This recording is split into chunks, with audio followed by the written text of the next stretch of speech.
Did anybody else watch it, or the 16 people who've seen it on YouTube or from my enormous Twitter following? Well, 15 of them were for me. 15 of them for you. Okay, there you go. You're doing the clickbait. You're getting good. So you're my clickbait, Ben, or I can aim my clickbait to you. Thomas Kuhn. For whom is Thomas Kuhn clickbait? Not a lot of people, right? Which one was Thomas Kuhn? Thomas Kuhn, of course, as we mentioned, or I mentioned in the talk, is he writes this book about the structure of scientific revolutions and about the way in which different scientific paradigms, we really get that term paradigm from him, that paradigms change, and the way they change, the example I gave was the way they change from, let's say, Aristotle to Newton, is suddenly the model can't accommodate the evidence that's available. And Kuhn's argument is, it really is, it doesn't happen gradually, that suddenly you see something or you're able to see something and the old model no longer works. And then it shifts because then Newton shows up and, oh, that's the model. That's what makes sense of the world. And from Kuhn's perspective, another reason this drives historians of science crazy, it's not that Aristotle wasn't true. Aristotle was true. And Aristotle in some sense is true. He's only true, but true in terms of the system that he creates. So there's, so why did I mention this in relationship to Milton? Because Milton in book 8 just walks right into this contemporary controversy about whether the world is heliocentric or geocentric. Although I think it's pretty much settled by the time that Milton is writing. But Milton, when Adam says, so Nu, tell me, let's like a friend comes up to you and says, tell me a little bit about quantum physics, if you're a physicist. So Adam goes up to Raphael and says, tell me about cosmology. Which one is right, Ptolemy or Copernicus? And what's Raphael's answer essentially? Does it really matter? Right. I mean, it's a between I don't know and he says of both Raphael says, I can't affirm either one. And he gives a very sympathetic rendering of both of them, both the Ptolemaic and its kind of poetic beauty, because of course the whole Ptolemaic system is part of the world that we've seen represented in like that image of hierarchy that is so much part of the geocentric world, Earth in the middle and the spheres around it. So I think Milton wants to kind of preserve that as a poetic resource, but he also goes into great detail about the Copernican one and how there are 3 different ways in which the Earth rotates, I guess orbital, diurnal, and one other one. And Milton says about both of them that God will later on, when of course Ptolemy and Copernicus come up with this, God will laugh at both of them. I guess that's what the talk was about, was why does God laugh? I mean, I guess one answer might be, as Tikva just said, it doesn't matter. I got this so wrong in the talk, I gave 3 wrong sources. Where does God laugh in the Talmud? He laughs when he, in Bava Metzia, my children have defeated me, that's the one? Yeah. That's the story where 2 rabbis were arguing about the right way to do something, and then God gave the answer, and then they were like, respectfully, God, we're not talking to you right now. My story. It's a short version of it, right? Yeah. And that's the Tanur Achnai. Yeah. Right. Tanur Achnai. Right. Is it ritually pure or is it impure? And the rabbis argue against one of the sages, and it actually goes against one of the rules. And one guy says, and if I'm right, let this stream turn in another direction. If I'm right, let this earth quake or the wall fall. If I'm right, let me hear the voice from heaven. And the voice from heaven says, he's right. Right. And then the sages say, well, of course, the Torah says we go by the rove, we go by majority. And God says, my children have defeated me, and laughs. So that story is doing a lot of work in terms of Talmudic interpretation, Talmudic authority, the nature of language, all sorts of interesting things, which we won't go into now. But I was just thinking in that context, it's not an exact really parallel, but God is basically forced to say, well, it's a different kind of laughter. And that's during Bava Metzia. It's maybe not such a good parallel. And that's during Bava Metzia, God is saying, you guys win. In the story in Paradise Lost, God is just saying, it's very quaint what you're doing, but and it's a kind of quaint laughter that God has in relationship to people and their models. But why would that be? Why does he laugh? I think he laughs because it's like as if our physics, our science can explain one part, but it's never going to explain all of it. Mm-hmm. And we're never, ever going to learn all the mysteries. And those mysteries belong to God. Right. So we were talking about Kuhn and paradigm shifts. So one of those things that Milton mentions is he says that certain theories have to say certain things to save appearances. And saving appearances means there's something that according to the system doesn't work. So you have to kvetch, right? That's the theoretical kvetch. You make it fit. And Milton mentions that in relationship to Copernicus because he wants to say, I think, a version of what Alana just said. You'll never get it right. Meaning, you'll get it. You might get it right enough. I mean, from Milton's point of view, from Raphael's point of view, none of this makes a difference. From our scientific worldview, of course, it makes a difference because we want to make the world do things. We want to put the world we want to use it for technological reasons. From Raphael's perspective, well, why from Raphael's perspective doesn't it matter?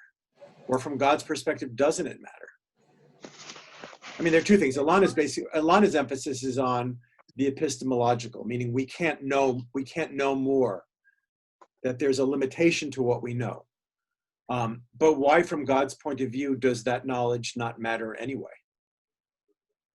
Well, it's kind of like, to me, the laugh is like the laugh of like an uncle when a niece says, I'm going to be a princess when I grow up.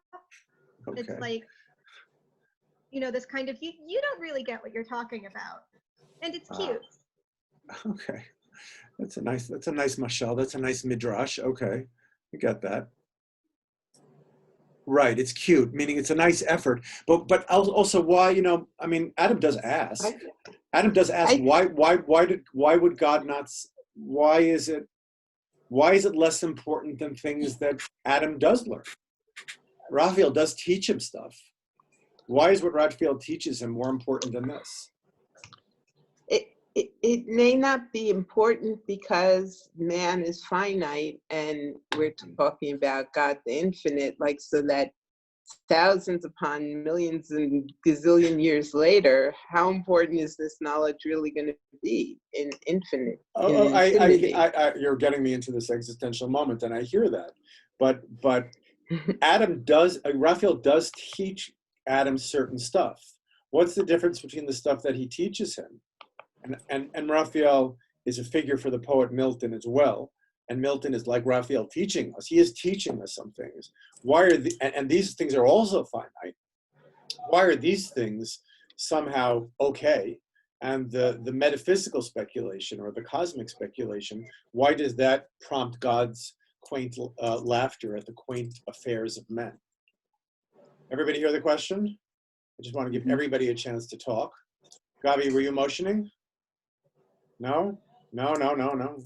There's professors get used to that student. There's like, oh my God, not me. I got that right. Yeah. That's me. Yeah. It's not me. It's just I'm scratching my head. Right. I got it. See, what's up with you? Will you have a perspective on this? Yeah, I'm lost. If you can. That's your contribution. You're lost. That's it. Yeah. If you're lost, you're a bellwether for the class. See, if you're lost, it's not good news for everybody else. I don't know. It's just. What did you mean by why is it relevant from God's perspective? I'm just like, God said. I mean, Milton seems to be okay with the idea of representing certain things to Adam through Raphael. And from the point of view of the poem and for the poet himself, that there is that kind of teaching, as we've been emphasizing. Teaching is really important. Bringing it down to earth is really important. That's what teaching is, I think, right? Making it sensuous, making it real. So why is this not worth doing? Why is this kind of cosmological speculation, from the point of view of the poet and the poem, why is this not worth doing? Why is this not important? Or more important, maybe the other way, why is the other stuff, in distinction to this, important?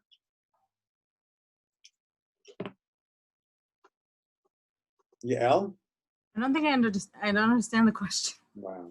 What other stuff exactly? Does that Oh, mean? okay, well, Adam and Eve learned not to eat from the tree of knowledge, right? They learn about free will, right? They learn about, like, you know, they'll later learn in books 11 and 12 all about human history. They're learning stuff all the time. That's on the syllabus. Other stuff is not on the syllabus. That make more sense, Yael? Why is metaphysics not on the syllabus? So Ilana said because, well, you can't really know it anyway. And that's true from Milton's point of view also. Maybe that's it. Or is there more to it? Why doesn't it matter? Yael, yeah? No, I'm not sure it's not on the syllabus. Maybe maybe it's not important enough to, to put an emphasis on. I don't know. Right, no, I think Raphael, but Raphael at the end says to them, you know, it doesn't, I mean, it is interesting as Yael's pointing out, he does explain them, but in the end he says it doesn't make a difference, and be lowly wise. Maybe that's part of the answer. Be humble, be lowly wise. Maybe Raphael's teaching like a rabbi. Don't they say that it's not for a man to study the book of Daniel until he's, what, 40 or? Oh, so isn't this a rabbinic line? So when Adam and Eve grow up, they get to learn Kabbalah. Is that the idea? Then they get to learn the Baal Shem Tov. Yeah, I think he's making an ontological statement, though, right?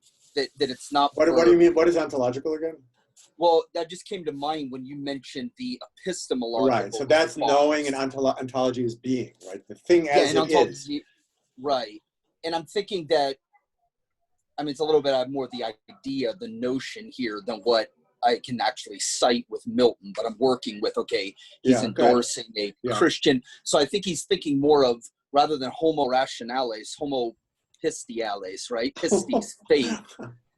No, really, faith is a distinct mode of what, learning or knowing from reason. And even though we've already heard Milton make reference to reason, I think it was in book 5, my sense was he was not treating it exactly as many of the philosophers. Okay, I mean, you got, Tom, as usual, you just packed a lot into there, right?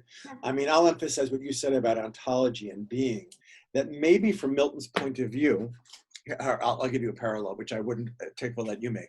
The philosopher Emmanuel Levinas said, he said, and he's a Jewish philosopher, he writes, ethics before ontology. Ethics before ontology. I had a student actually who wrote a dissertation on Milton and Levinas. So it was a tough thing to sell, but there are definitely parallels. What does it mean to say ethics before ontology? I think that might be a way of explaining what Milton is saying here when Raphael says, be humble, be lowly wise. I think it means that existence precedes essence. Whoa. Ethics before ontology. Ready? Yeah, so, I think I'd never actually heard that before, but it struck me immediately as a variant on this line of modern or postmoderns, probably more, where they say existence precedes essence. Okay. Because all the philosophers I see. You could end up going to what's her name, the performative person. Fine, but we don't have to go. Who's the performative person I'm thinking of? The anti-Semite who's Jewish. Eve Sedgwick. No, Judith Butler. Judith Butler, right? So she would certainly say that would underwrite what she does. Ethics, existence meaning. So I'm going to pull out from what you're doing, Tom, but because it's going in a direction I don't want to fully go into. But I hear what you're saying. Existence mean the world that I live in, which makes ethical demands on me, that comes first. Don't worry, don't speculate about the cosmos. It's irrelevant.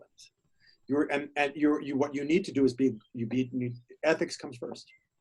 What does it mean to be an ethical person?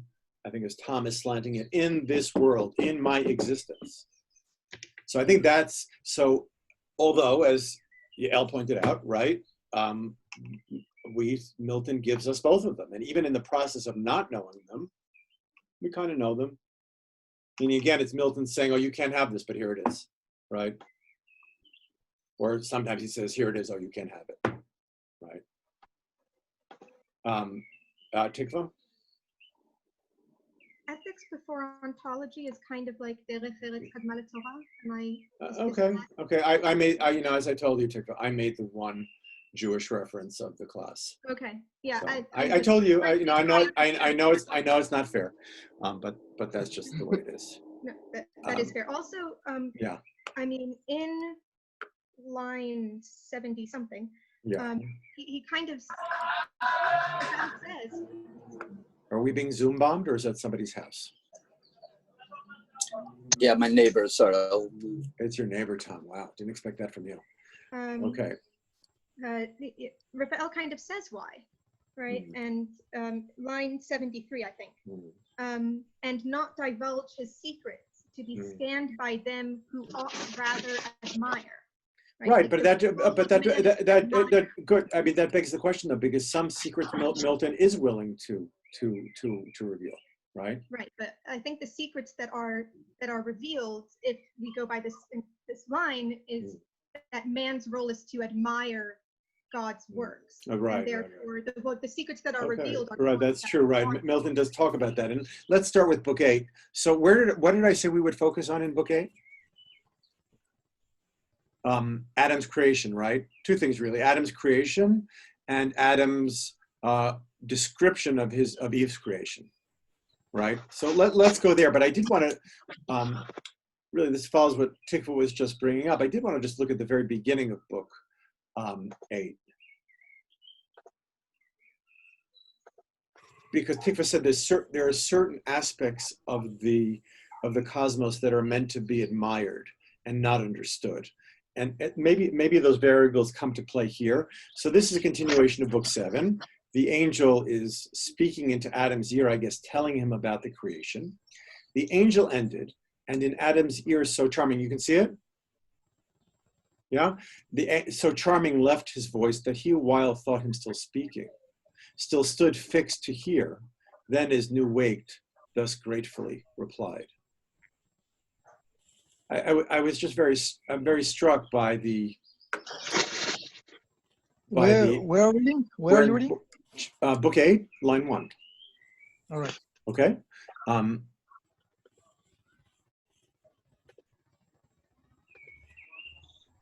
Why isn't Adam not moving at the end of this talk? The angel ended, and Adam's ear so charming. What does charming mean here? I mean, what did you think it meant? Oh my goodness. I forget that. Not just too much, too boring. So what does charming? Alana can't hear you. C can hear your or Ben can hear your neighbor's dog. Somebody's dog I can hear. The echo of the angel's voice is still echoing in his ear. It's as if he's still speaking to him. Like he doesn't want to break the spell of the voice. Right. In my book here, it says spellbinding. Is that good or bad? It's great. Okay. Maybe. Still, it could be both. Still, we'll see. With what else is called charming in Paradise Lost?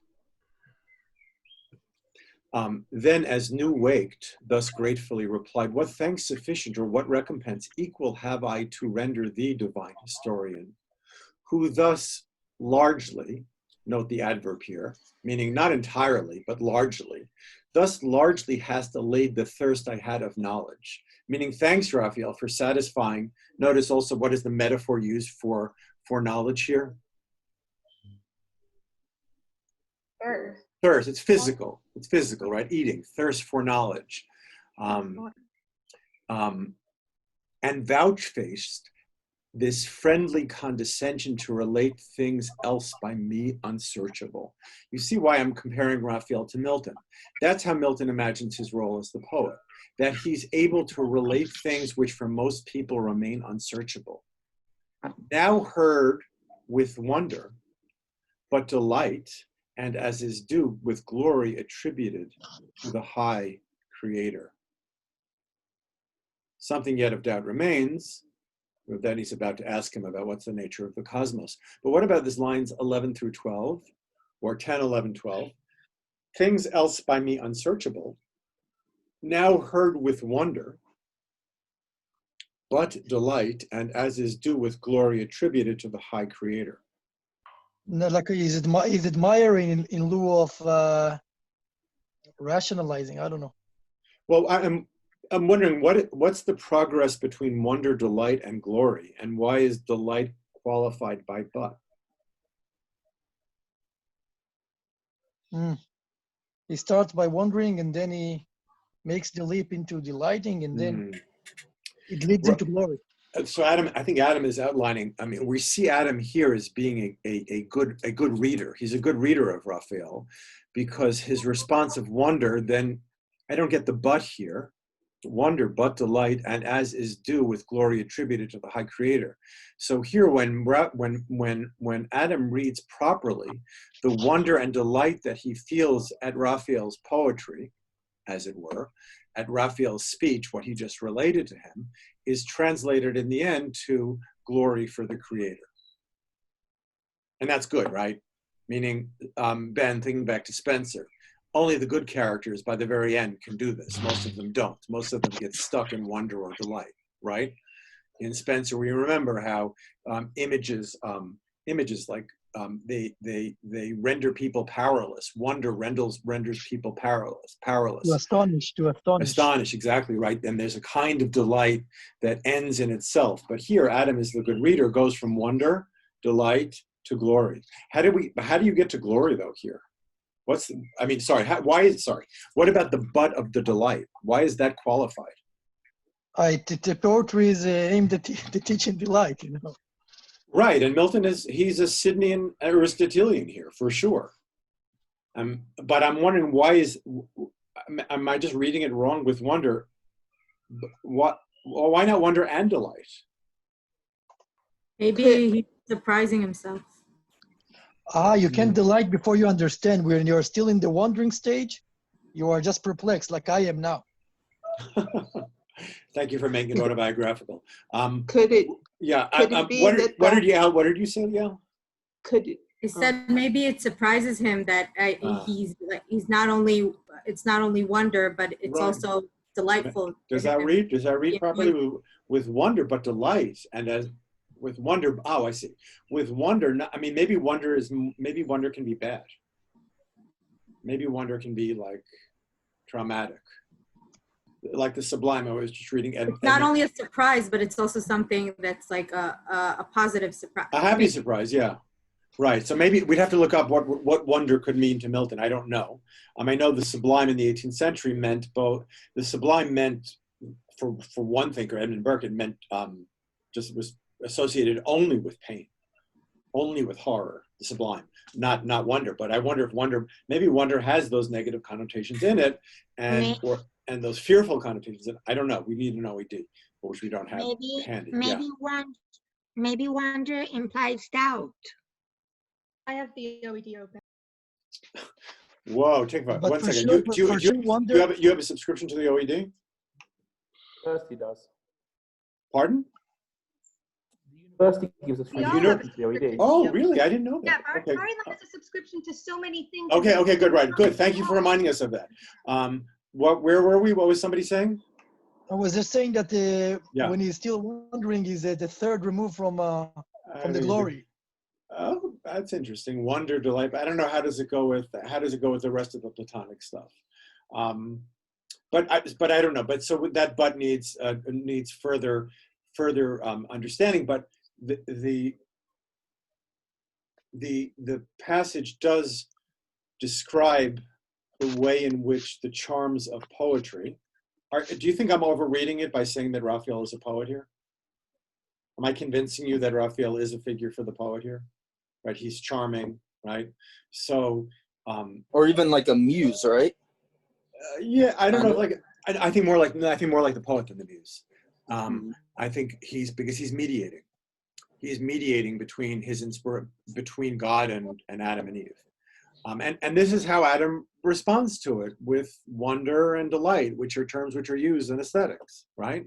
But then Milton, as the Christian poet, takes the wonder, the delight, oh, it's glory for the Creator. Interesting, just interesting, right? How I think you could probably relate them to like reason and imagination, which he's already mentioned, right? Reason and imagination. We'll come back. We're gonna have the occasion, I hope, to look back at book 5 and to talk a little bit about reason and imagination. Can the but have the meaning of even delight? Sort of like in Hebrew, the word af could be even or but. I don't know. I mean, I think Yael's reading is good for the moment. But let's move on, because we want to look at Adam's being created here. Where did I tell you to start reading? 400. Where does that description start? So it's earlier. It's early. Well, what?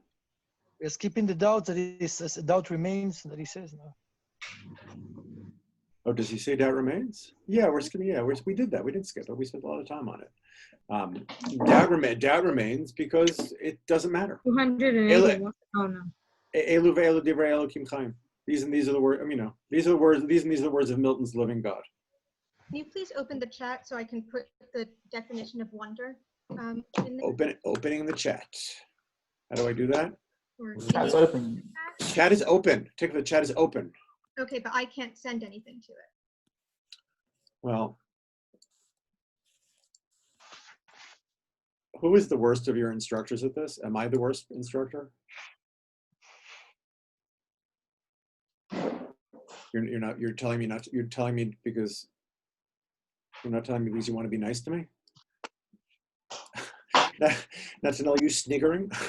You are simultaneously the worst and best lecturer that I have at using Moodle. I'm just managing the technology. That's all. I don't know how to do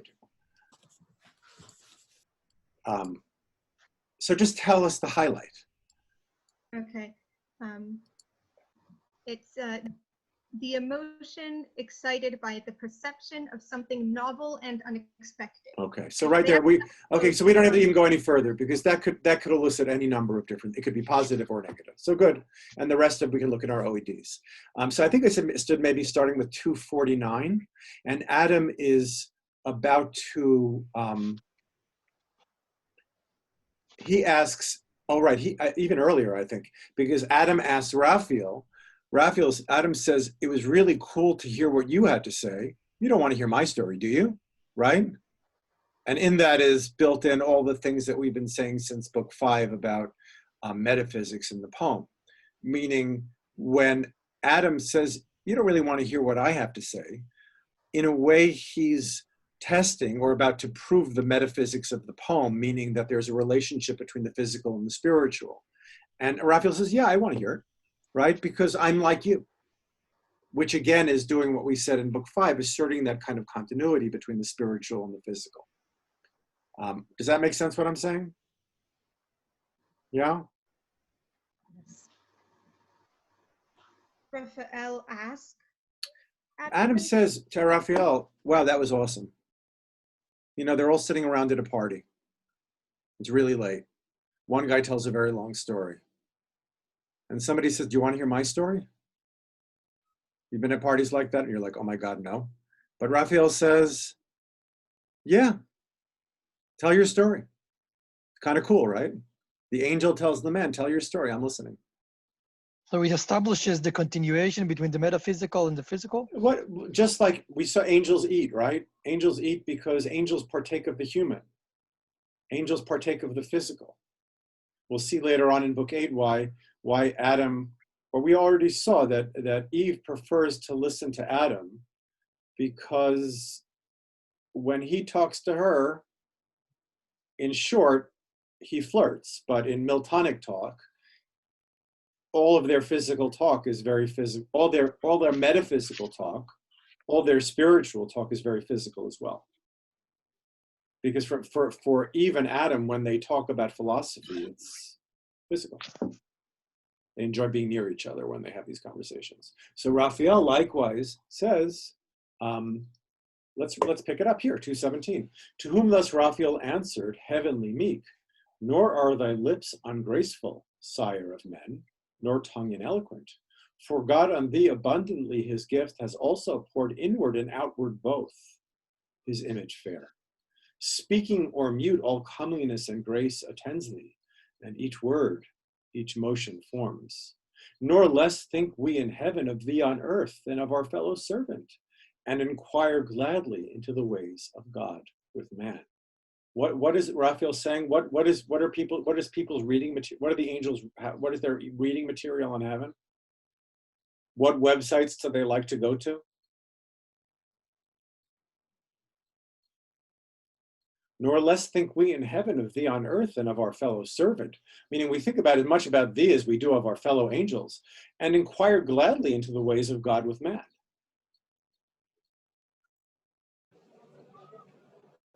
Gossip about what's going on with humans? Yeah, we're interested in that, right?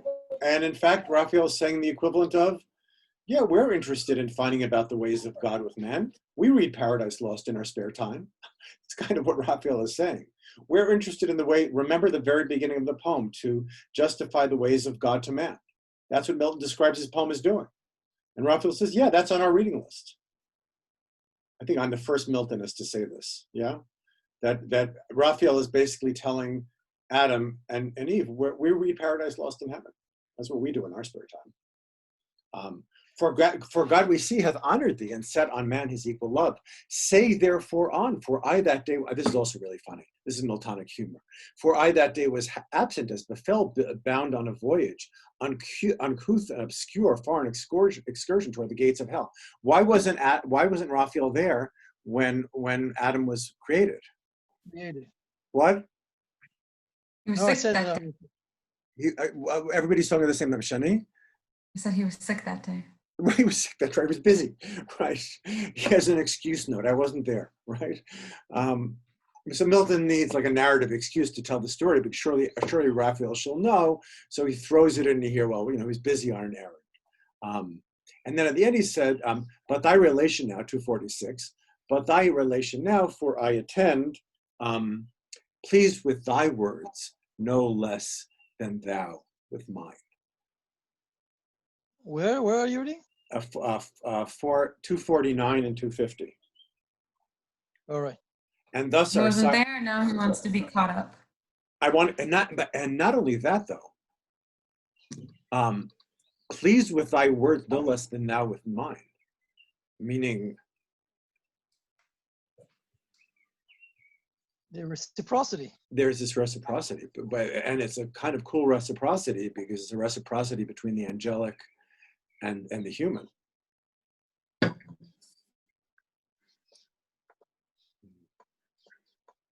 Okay, it's cool. So spake the godlike power, and thus our sire. So now it's Adam's turn.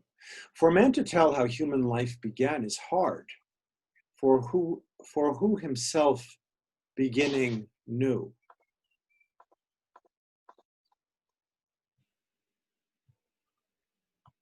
I'm flashing back to the Odyssey. Remember, Athena comes to Telemachus and says, "Who's your daddy?" And she said, and Telemachus says, "You can't know your father anyway. Who for himself is beginning knew." Who knows his beginnings? Desire with thee still longer to converse. Sorry, one more time. Okay. So spake the godlike power, and thus our sire. For man to tell how human life began is hard, for who himself beginning knew. Desire with thee still longer to converse induced me. What is Adam saying here? I'm really just saying this so I can keep talking. Right. You really want to know my story now? I mean, I just wanted you to hang out longer with me, but you want me to tell my story now? As new wake from soundest sleep, so he goes on and then he goes on and tells the story. As new wake from soundest sleep, soft on the flowery bed, I found me laid in balmy sweat, which with his beams the sun soon dried, and on the reeking moisture fed. You can see why Midrash is a very useful category in relationship to Milton. I mean, this really is the kind of things that rabbis do. They're making up stuff that happened in the Genesis story. Milton he's using that method to make up his own story. So what happens? He wakes up in this bomb of sweat. Straight toward heaven, my wondering eyes I turned, and gazed a while the ample sky, till raised by quick instinctive motion up I sprung, as thitherward endeavoring, and upright stood on my feet. About me round I saw hill, dale, and shady woods, and sunny plains, and liquid laps of murmuring streams. By these creatures that lived and moved and walked or flew. You see you're getting the variety of the creation even in the language that he's using. Creatures that lived and moved and walked or flew. Birds on the branches warbling. All things smiled, right? This is Eden before the fall. All things smiled with fragrance and with joy. My heart overflowed. Myself I then perused and limb by limb surveyed, and sometimes went and sometimes ran with supple joints as lively vigor led. What is Adam describing? What does he do after the creation? He discovers himself. Well, what? He discovers himself. And what does he do once he discovers himself? Goes for a run. He enjoys his faculties. He goes for a run. It reminds me of a scene in a movie. What, like, aren't there like 10 scenes from movies like this? Where somebody wakes up newly created and starts testing their newly created limbs or something like that? Yeah, it's a very famous convention. Yeah, so what's one movie in that convention?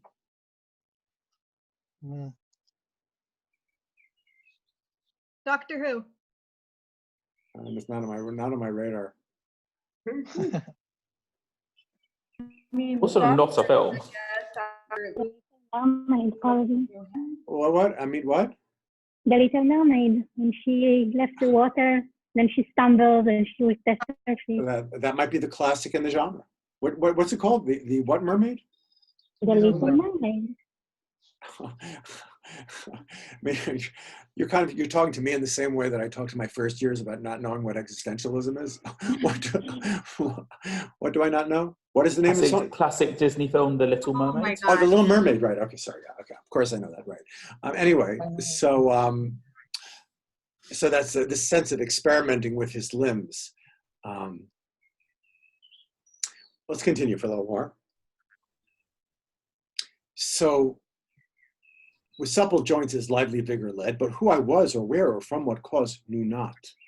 To speak I tried and forth spake, my tongue obeyed and readily could name whate'er I saw. So Adam doesn't know where he is. He doesn't know who he is. He doesn't know what the cause of his being is, but he starts talking, and what happens? He starts naming. It's weird, no? It's just it's like his speech. Oh, so why does Milton do this? It's kind of, it's a little bit, you're not allowed to say this, it's a little bit rabbinic in its nature.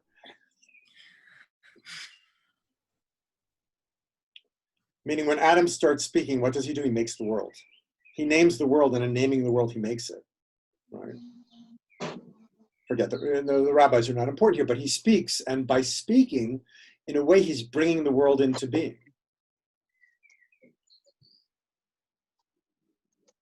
It is odd.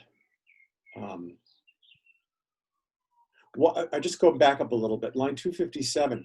Why does Adam say, straight toward heaven, my wondering eyes I turned? Why that adjective wonder? Which line is it? 257. I thought that was wander with like. I read it 3 times the wrong way as wandering, which Milton obviously wants as well. Because maybe we've read Wandering Eyes before someplace in this poem or elsewhere. Maybe Wandering Eyes is also biblical, I don't know. But hadn't he just used the word wonder over here? When he refers to Adam as a good reader, the wonder turns from wonder to delight to glory to God. And here Adam wakes up. Of course, it's happening earlier on. Adam is referring to what happened in the past, describing his eyes back then as wondering. I just think that might be related now. Let's just see when Adam becomes aware of himself or where he is, well, is there a similar process that we saw above from wondering to delight to glory to the creator? Maybe to the creator. Maybe there will be. I don't know. Let's see. But we just alive to that use of the same adjective. I mean, you see how he delights in his existence when he runs and he right. exudes. Right. That it does. I mean, it almost needs the caption of delight. That's when we read it, we feel this sense of Adam's own delight, right? What about 265? All things smile. Or 266, with fragrance and with joy my heart o'erflowed.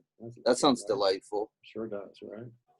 Sure, You see, sure. when you read the Romantic poets with Dr. Feldman or whoever, you see where the Romantics are getting their sense of the celebration of the natural world. At least part of it is coming from Milton. From Milton, yeah. Everything said is it. right? Oh, he did say that? Yeah. Okay. Yeah, Professor. Yeah. Even I remember Marie Shelley when we read it, Frankenstein with Dr. Feldman. She references Milton all the time. Frankenstein, right? Because Satan is the origin of Frankenstein, right? Okay, so then he goes, and then he turns to Raphael. Thou sun, said I, fair light, and thou enlightened earth so fresh and gay, ye hills and dells, ye rivers, woods, and plains, and ye that live and move, fair creatures, tell if ye saw how came I thus, how here? What's Adam's question to the world around him? How did it get here? Did you see, like, the scene which I was sleeping for? How did I get here? Did they answer him?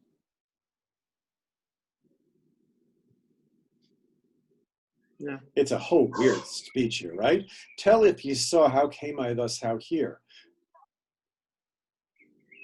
When they say ye, is like the pluralized form of you, right? I guess, yeah. It looks like it is here, right? Because he addresses Raphael as ye. Does Adam find an answer in the natural world? Not pluralized. It is not pluralized? It's just a formal. Okay. It can be Just a singular or formal. plural. Okay. I thought ye is like the plural. We will have a side class on ye. It will definitely include clips from Monty Python movies. Does he find any answer in nature? No. That's a reason. I think that's probably the reasonable default answer. Could you make a case in the case otherwise?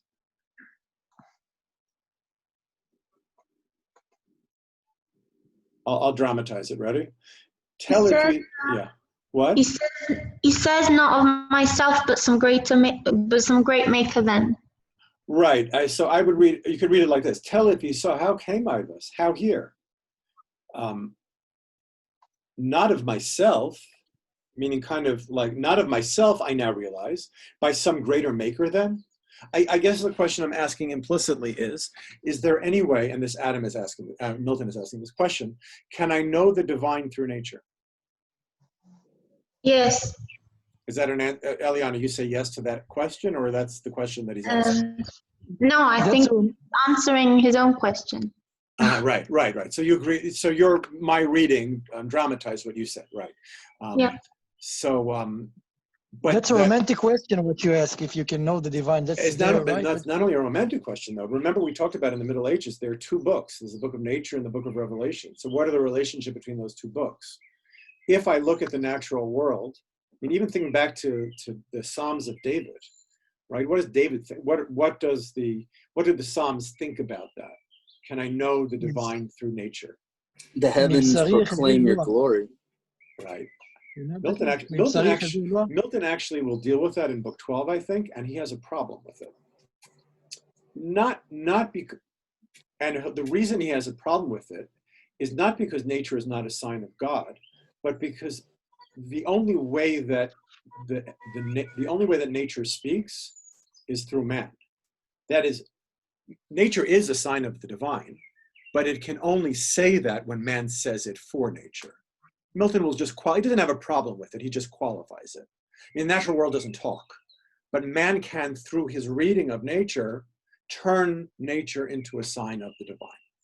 I will get there, but I think Milton is in this representation here. Again, we keep on coming back to this idea of reading. When I look at the natural world, do I see the presence of God? The way Eliana suggested in the way I read it, yes, there is some sense, not of myself. Oh, by some greater maker then, and goodness and in power preeminent. And then the next question is, well, now I know there's a preeminent God. What's my next question? Okay, let's do a hypothetical thought experiment before our break. We're all waking up in a new Twilight Zone episode, right? We wake up in a world. We'll do sci-fi. We wake up in a world in which we're approximating Adam's consciousness. We suddenly are surprised by existence and the existence of other things. It's a little bit like Robinson Crusoe also, right? What do I do once I find myself in this state? I mentioned Robinson Crusoe. I know some of you are reading it. Break down because there's too many new things and it's overwhelming. So you would basically call a therapist. You mean after we've explored our bodies? So Tom says first you explore the body. It's just one. Tom is just one of you. It's just one of you. Okay, so you explore your body, and then what? I think a question would be if God is still involved, or if he just made it and left it.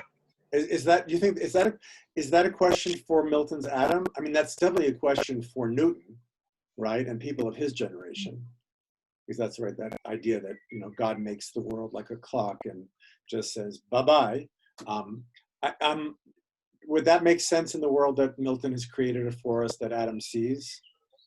I mean, there's all this wonder and this delight. There is this sense. All right, let's just go back to what is he? I mean, he just marveled at himself. He says by some great maker then, in goodness and in power preeminent. He also says in goodness. And goodness, I think, would suggest that question's already answered. Because a good God doesn't just abandon. A good God doesn't abandon. Right. I'm just saying that would be a question, and the answer is already that. Okay, good. Okay, so I'm asking you though. I'm asking you after this. What are you asking me? I guess what I'm really asking is, how does Adam get to the next question that he asks? How may I know him, how adore? So I put you in that existential state of being created because I'm wondering, what are the steps through which we get from seeing, knowing that there's a God in nature? Let's just say, Nagid, we see from the creation of the world that somebody must have created it. We extrapolate from that we must have been created. And then I'm just wondering, how does he get, Milton's Adam, how does he get from that to, well, how do I know him and adore him? It means he wants to see him, right? Visually, to believe, something like that. The Rolling Stones' greatest album, 1972, I think, Exile on Main Street, has a song called Just Want to See His Face. Don't want to talk about Jesus, just want to see his face. I want the fullness of the revelation. I mean, even Paul says, remember, Paul says, now you see through a glass darkly. You can't see God's face. I mean, so I'm not so sure it's to see God. What does he say here? How do I know him and adore him?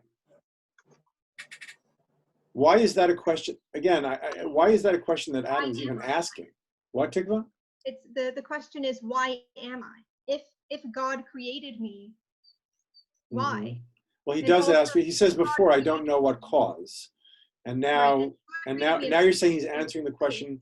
Oh, he wants to find out. He wants to answer the question, what cause? Well, also to say thank you. Like, God created me and put me in this beautiful place with its fragrance, and my heart is overflowing. It's like you're talking to a classmate and reminding them to send thank you notes for their bat mitzvah. Don't forget to send a thank you note to God. He did create you.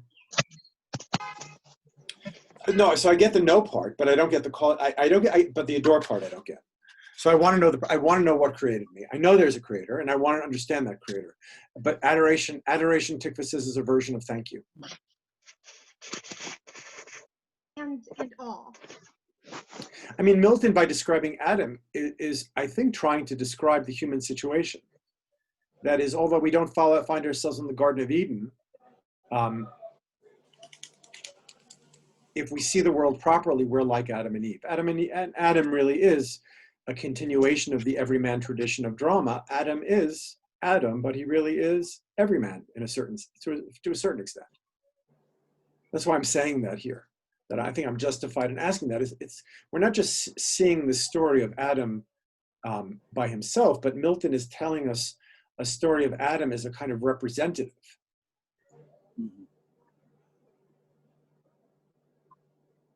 Even though we're not supposed to make Jewish references, isn't that the first thing Noah does when he gets off the ark? Is he makes sacrifices. Sacrifices to God. He adores God, right? Right. Right, and that's a kind of recreation, a kind of step. You could, yeah. Well, go ahead. No, that's what I think too. It's sort of like starting the world again. It's it's kind of like that experience.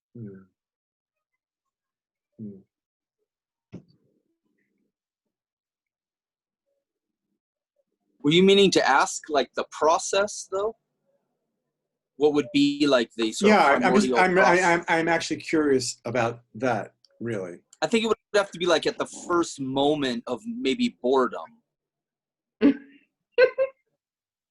Right? 1 second. Because I know you're going to be very... So faith is a function of boredom? I think so. I think it's predicated on, let's call it lack. The first time that you encounter lack, this opens up the space to maybe fill that, right? Like... All right, so Tom is saying something pretty radical, I hear, I think. So you might... So what adoration isn't, when Tikva is saying adoration is just like spontaneous thing. I'm created and I need to thank my creator. And Tom is saying more that when I have nothing better to do, then I'll start. Yeah, it's like the first order of things is sensory. Our senses would be taking everything in immediately at the moment. And then, but it's at the moment of, it's something to do with consciousness. It would relate to our consciousness. Well, but so you're moving away a little bit from boredom. It's sounding much better right now, right? No, I think boredom is what experiences. No, I'm sorry. Consciousness is what experiences boredom, maybe. When you say boredom, what you're saying is that faith is a result of a negative experience. Right, and you're saying it's positive, right? Yeah, right. I think. What's the positive side of boredom? She's not. Boredom is not part of her story. Right. The positive experience of consciousness. The story that Tikva is telling is one of wondrous, right? And the way he stands up and he becomes erect, right? It's like this. He's given this life when he realizes who he is. Or is that before or after? Did I get that wrong? Well, and is he just immediately like, Father? So when we put on our production of Milton the movie, you can be Adam. That was really good. Oh, she's thinking of Dune. Who were you? The sleeper has awake. Who were you imitating? The guy from Dune. Oh my God, I don't know that one either. Remember when he says this? He says the sleeper has awakened. I did not see that movie. Dana, have you seen Dune? Have you read Dune, Dana? Dana's coming up. It's on my list, but I haven't read it. These are the classics, right? These are the classics, right? I know. Yeah. I've read I need it. to. I've read it it a long time ago. I was really little. Amazing book. Oh yeah. I need to reread it. Should be. How many are there? It's a whole series. It's a whole series. Yeah. The whole series is 6, but only probably the first 2 are worth reading. There you go. Not to know knows. We do not to know knows. I read the first one a long time ago also. Okay, so it's late now already, 5:20. Let's take a break and we'll pick up at 5:45 and we'll pick up with Adam's experience of the creation of his better half, Eve. Or is it his better half? We'll have to see. Okay, so have a nice break and I'll see you soon.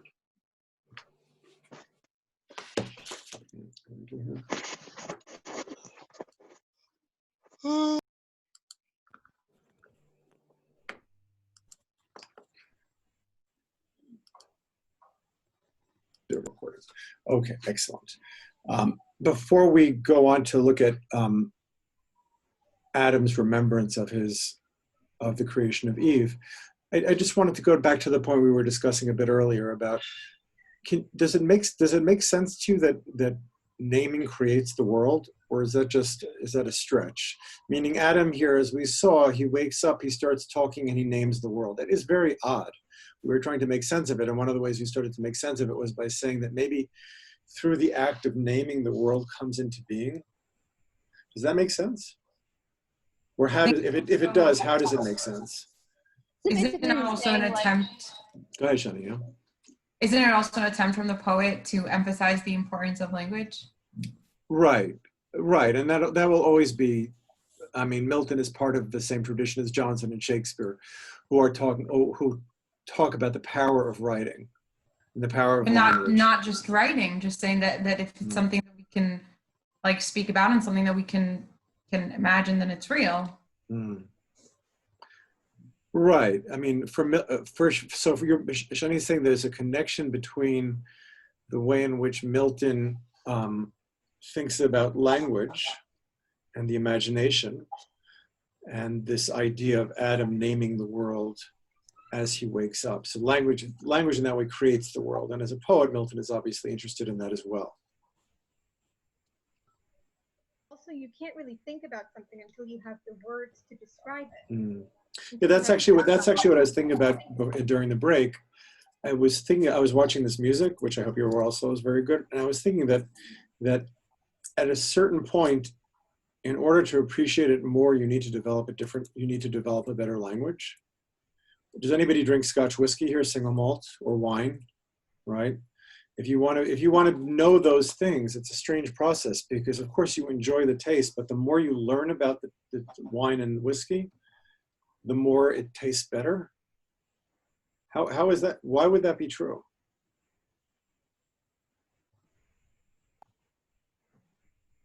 It's kind of like that book, 1984. You can't have the words for it. You can't describe it. You can't experience it. So 1984, right? That's the book. Yeah. But that's bad. That's bad there, right? But it's just the other way around. That the second that you do have the words for something, then you're able to. Oh, I see. Right. So you limit the use of language because if you limit the use, I see what you're saying. If you limit the use of language, you limit the use. You limit the possibilities of experience. Yes.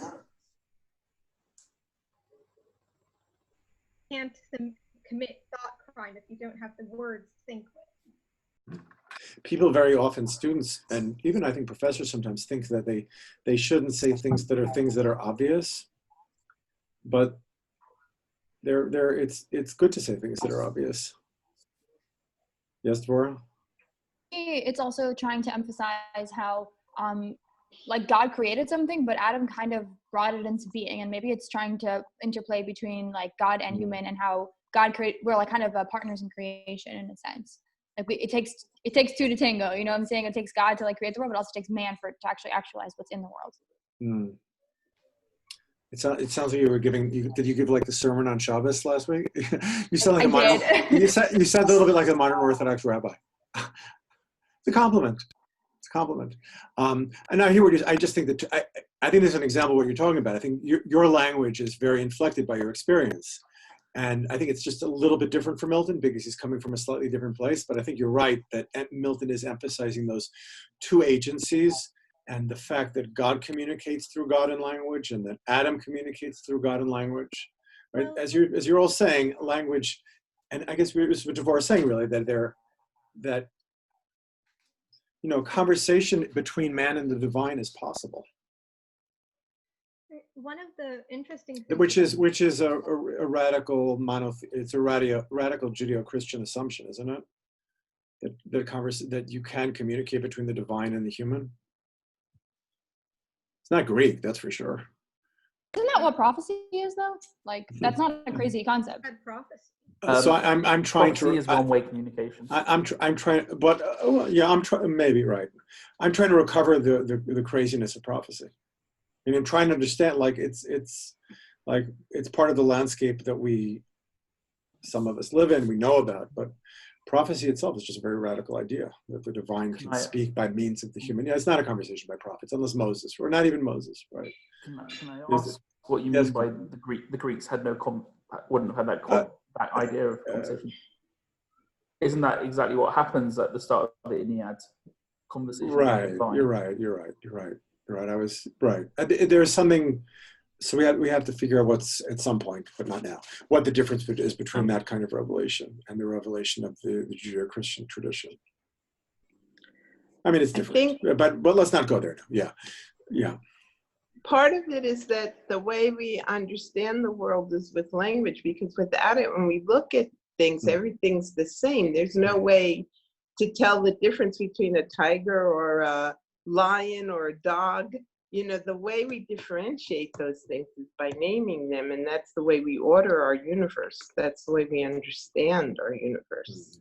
That's the way we can act within the universe, because we should know the difference of a dog and a lion, for instance.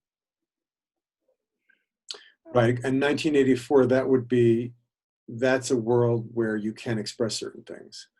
Are there good poets in the world of 1984? No. Poetry. Right, poetry is really impossible in that world.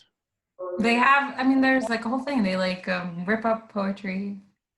Oh, really? They burn books in that. Yeah, they burn books. They're trying to get rid of culture and words.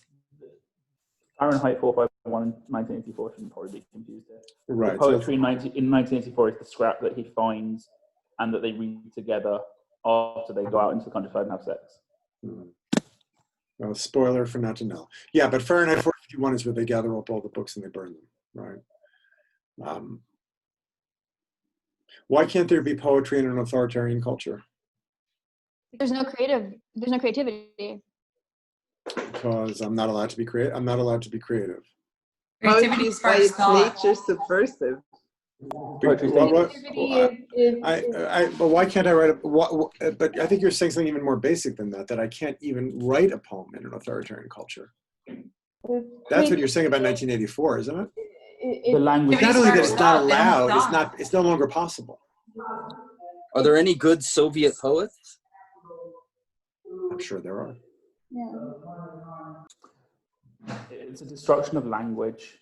And when you don't have language, you cannot. If they're good Soviet poets, Tom, it's probably because of the history of Russian poetry behind it, right? And maybe there is no absolute case in which you would say you live in an absolutely authoritarian culture, but you can posit it as a kind of philosophical, fiction, right?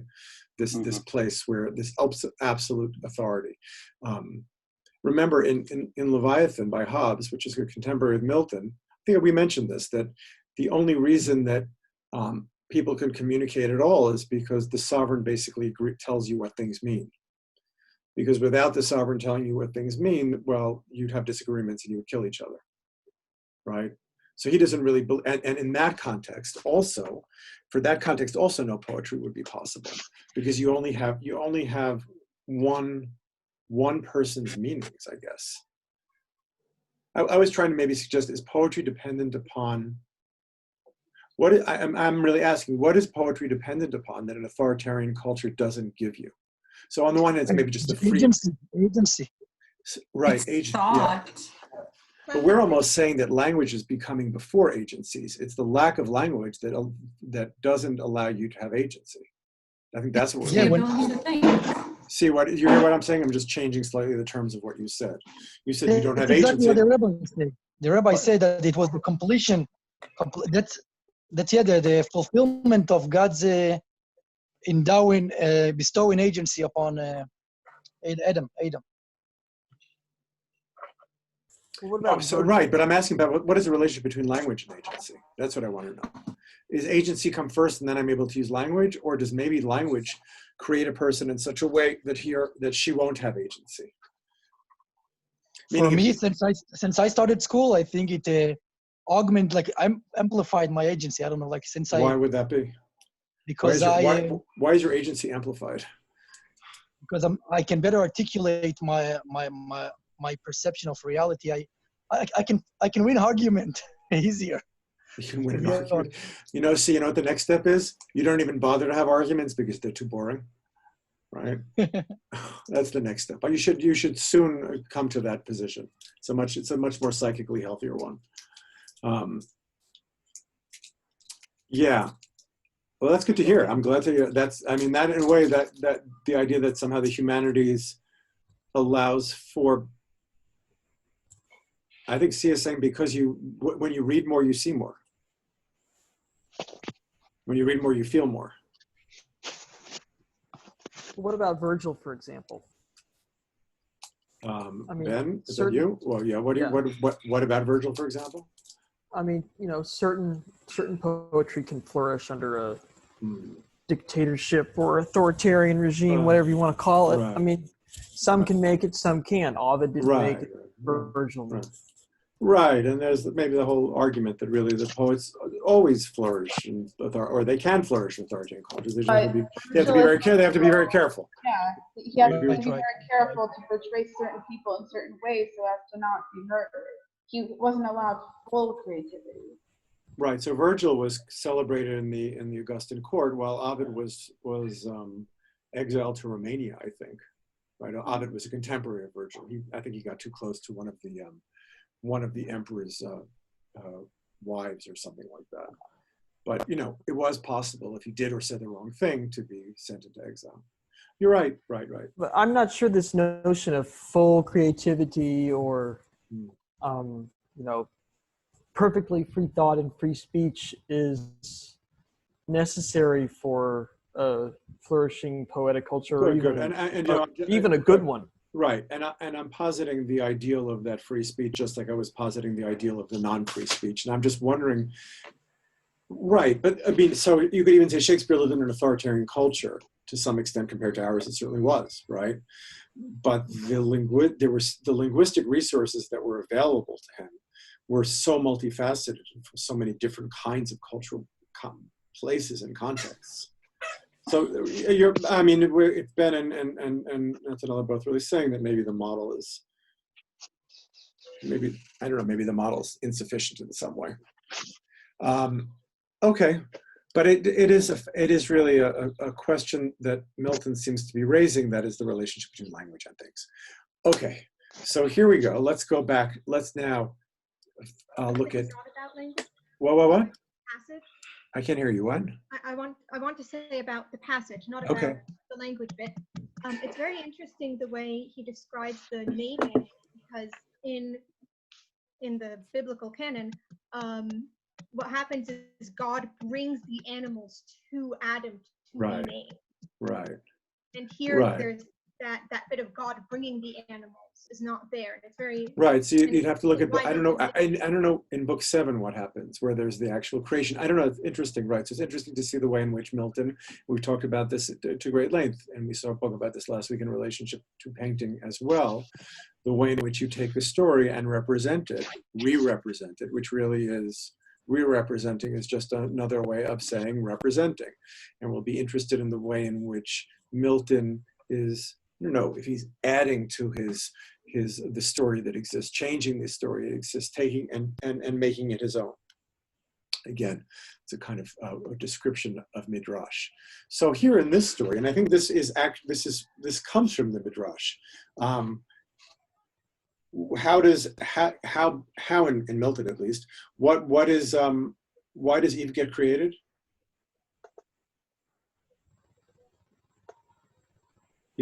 Tommy's bored again? Is that the answer? No, just the way he tells the story here. It's close to the rabbinic story, isn't it? Which rabbinic story? Pardon, Nathaniel? Nathaniel? Okay, stop being into me. You know which rabbinic, the rabbinic story I'm talking about.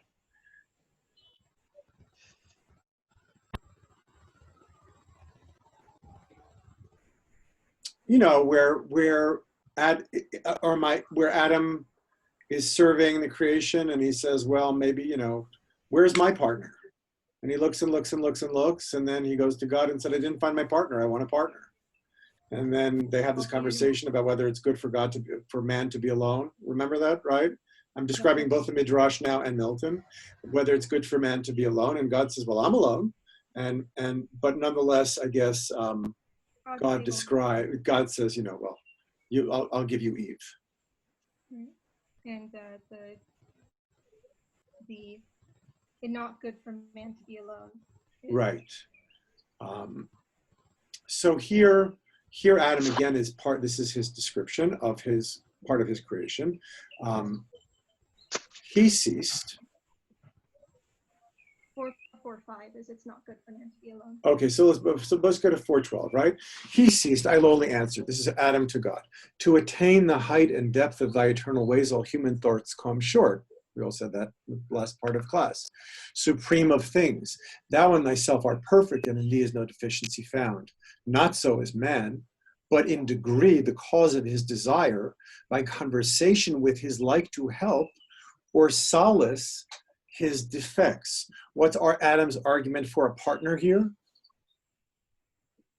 The cause of his desire by conversation with his like.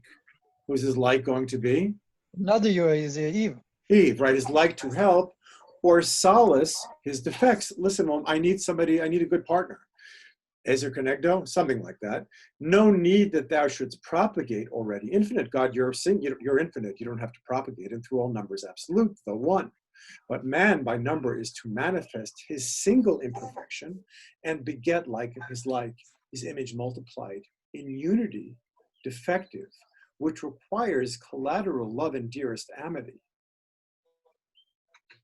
Thou in thy secrecy, although alone, best with thyself accompanied, seekest not social communication, yet so pleased canst raise thy creature to what height thou wilt, of union or communion deified. I by conversing cannot these erect from prone, nor in their ways complacence find.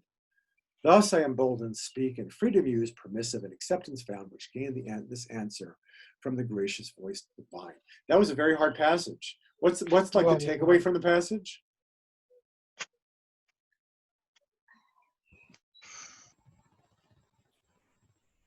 Can we read it again? You mean you actually want to understand the passage? We'll have to read it again then. Okay. Let's see how much we can get through one other reading, because I really want to focus on it, okay? So the first thing he says, no need that thou shouldst propagate already infinite. You don't have to propagate. And through all numbers, absolute, the one, even though through all numbers, absolute, what does that mean?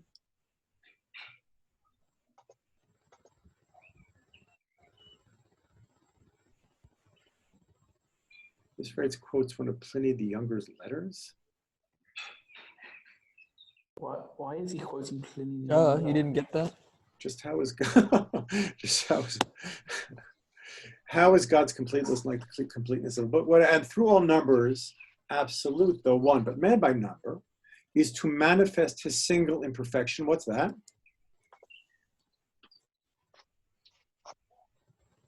The his here is talking about man or God? Here he's talking about man, but man by number is to manifest his single imperfection. God. Oh, he's imperfect in being single, right. And beget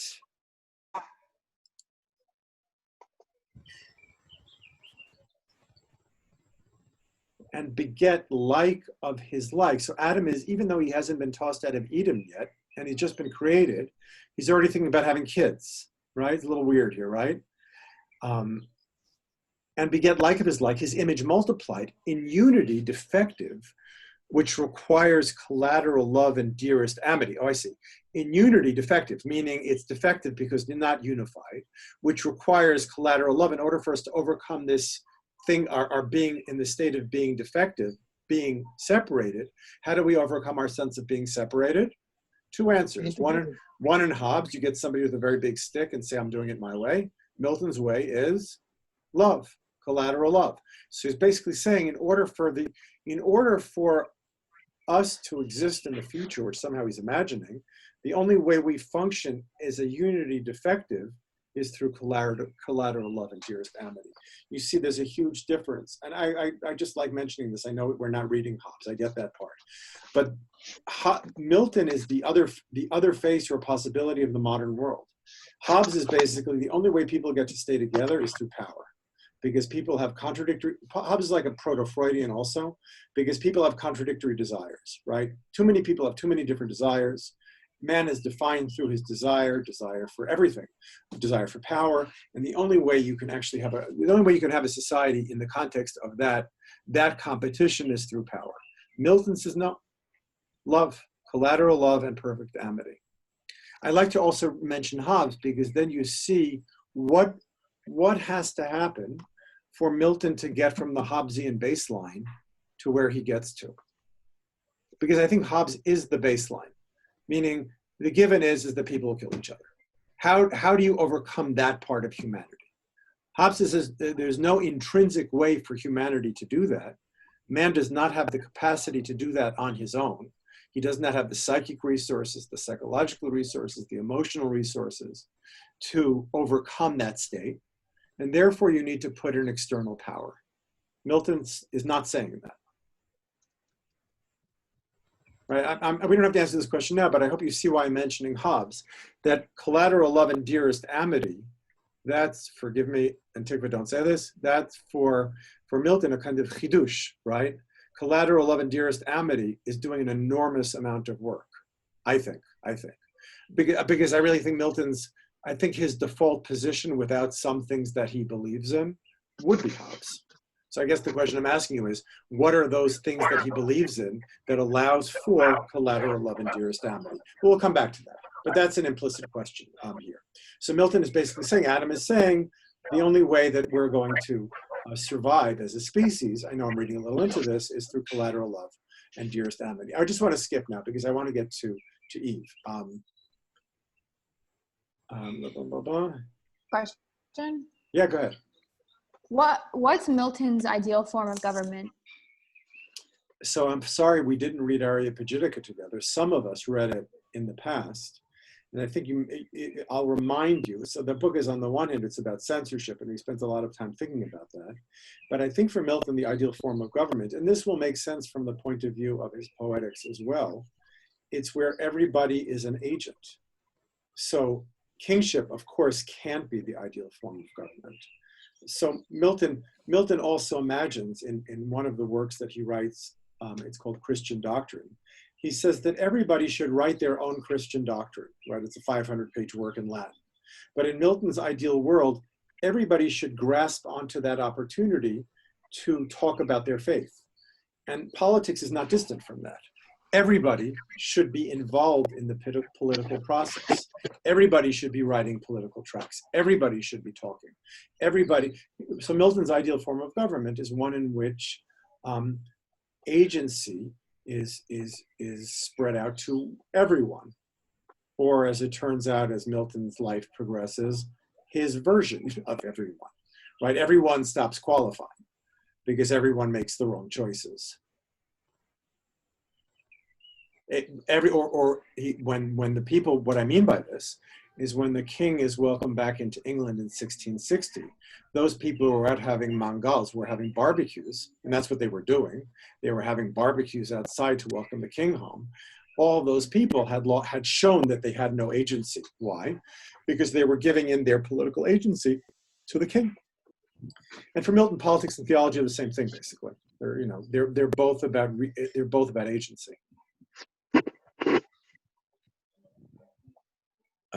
Yeah.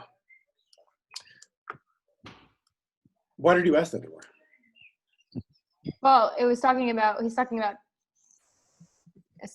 I don't know, I just government went through my mind with those passages. Mm-hmm. So he's talking about an ideal, I guess. Society. Oh, right, sure, right.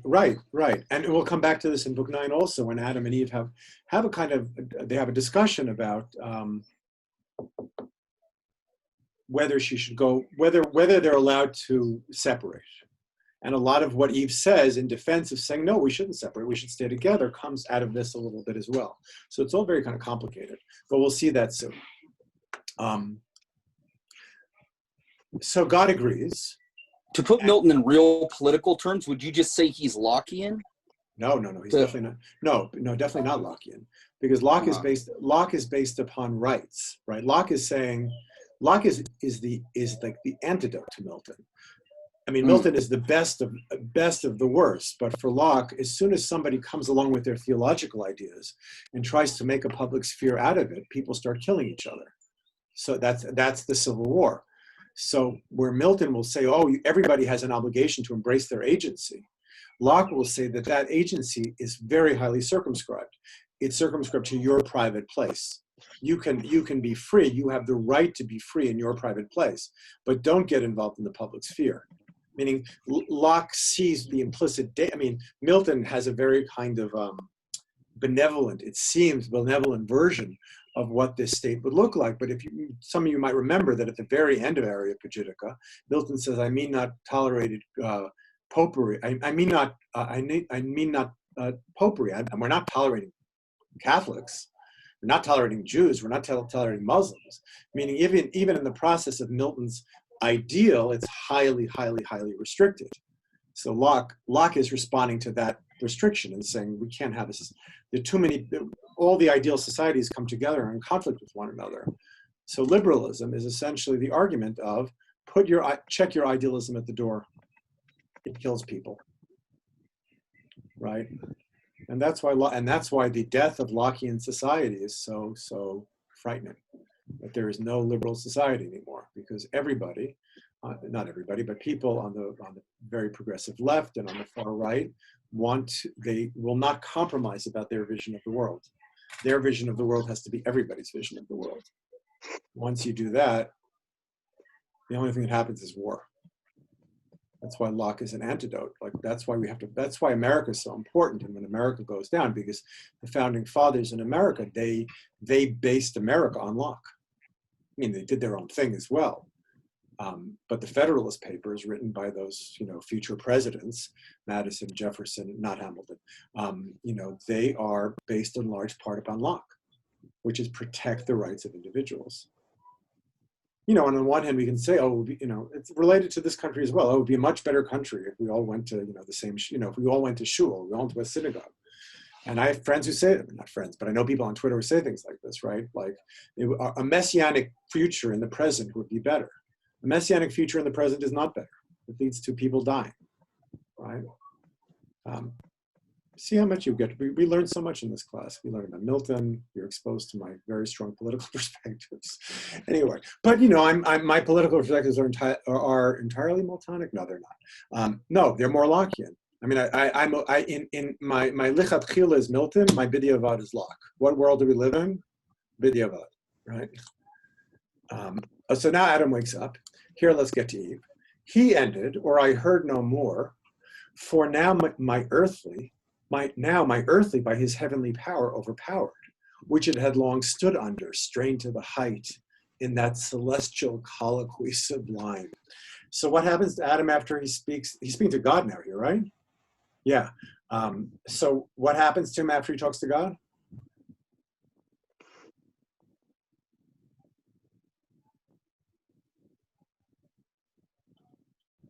In that celestial colloquy sublime, that conversation sublime, as with an object that excels the sense, dazzled and spent, sunk down and sought repair of sleep, which instantly fell on me, called by nature as an aid and closed mine eyes.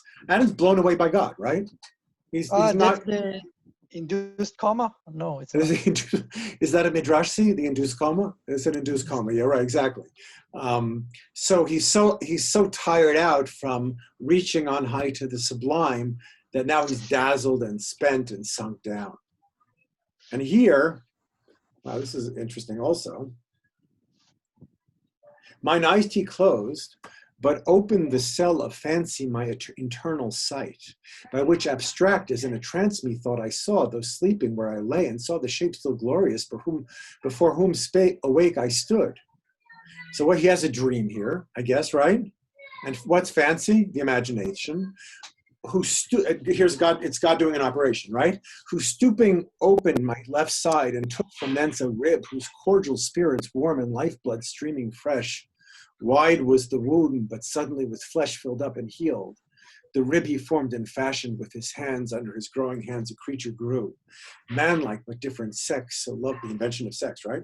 Man-like, but different sex, so lovely fair, that what seemed fair in all the world seemed now mean, or in her summed up, in her contained, and her looks, which from that time infused sweetness into my heart, unfelt before, and into all things from her airy inspired the spirit of love and amorous delight.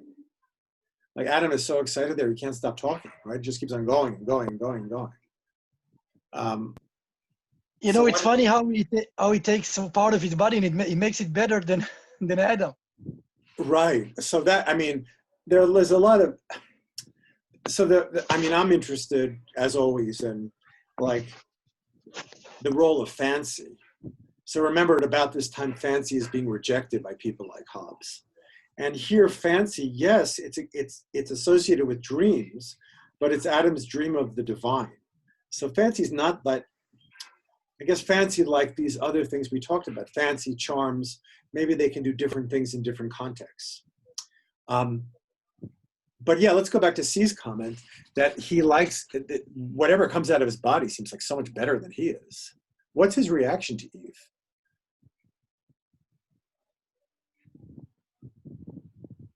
He falls in love with her. He falls in love with her. That's the short version. Yeah, that's like the Rotten Tomatoes version of the movie. He falls in love with her. Boy meets girl. Boy meets girl. Yeah, that's a good way of putting it. Boy meets girl.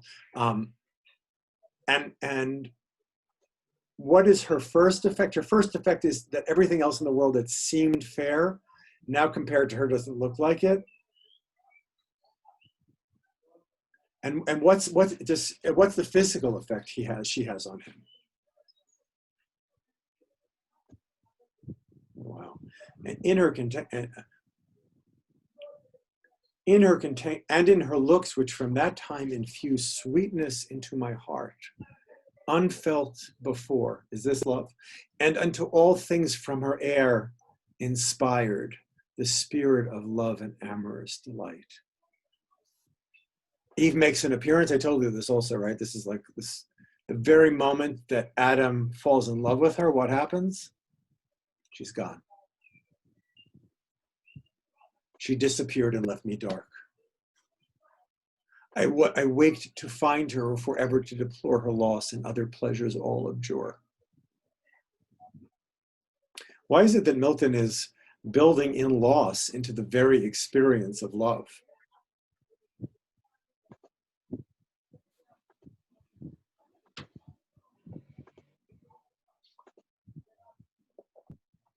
What was the question? Can you repeat the question? I'm now asking another kind of psychological question.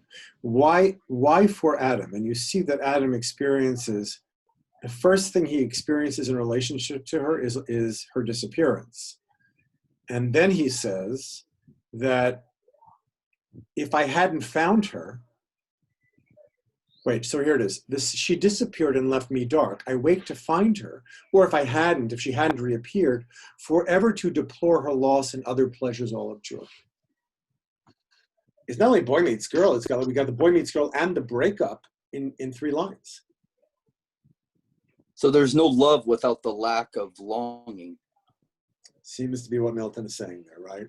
That loss is built into love, that it makes love possible in a way. Echoing the cycle of love as it's told in the Song of Songs. Oh, okay, but you're making it. Maybe that's true, but you're making it sound too abstract for me. I mean, I think just the way Tom said it, just you feel it more viscerally. You understand it better. That love is. I mean, maybe that love is built upon the idea of loss. That one makes less sense to me.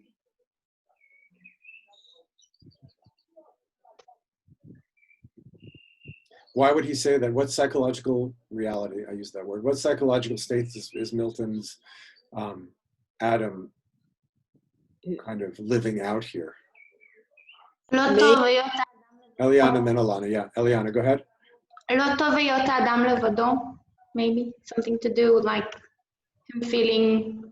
He doesn't want to be, man, it's not good for man to be alone. That's what God says earlier. Oh, and that's built into him. He can't be alone.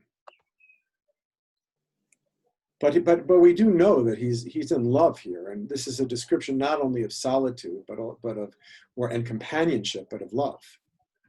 It's very exciting. Maybe Elana, yeah, go ahead. Maybe instead of loss, if we say yearning, then maybe that would be clearer. Well, I think that's what Tom said also at the beginning. It's loss, and the loss is the yearning. The loss allows for the yearning. The loss defines the yearning. And perhaps we all know that when you're in a long-term relationship, the feeling changes, and it's in the sorry to hear. No, well, it's different. Yeah, we have idealistic young people here, Alana. I'm sorry.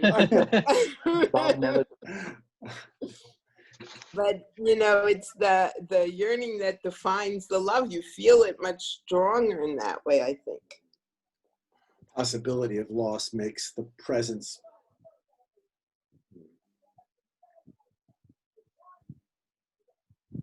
Chaya, you have to unmute. I think that his yearning for Eve and his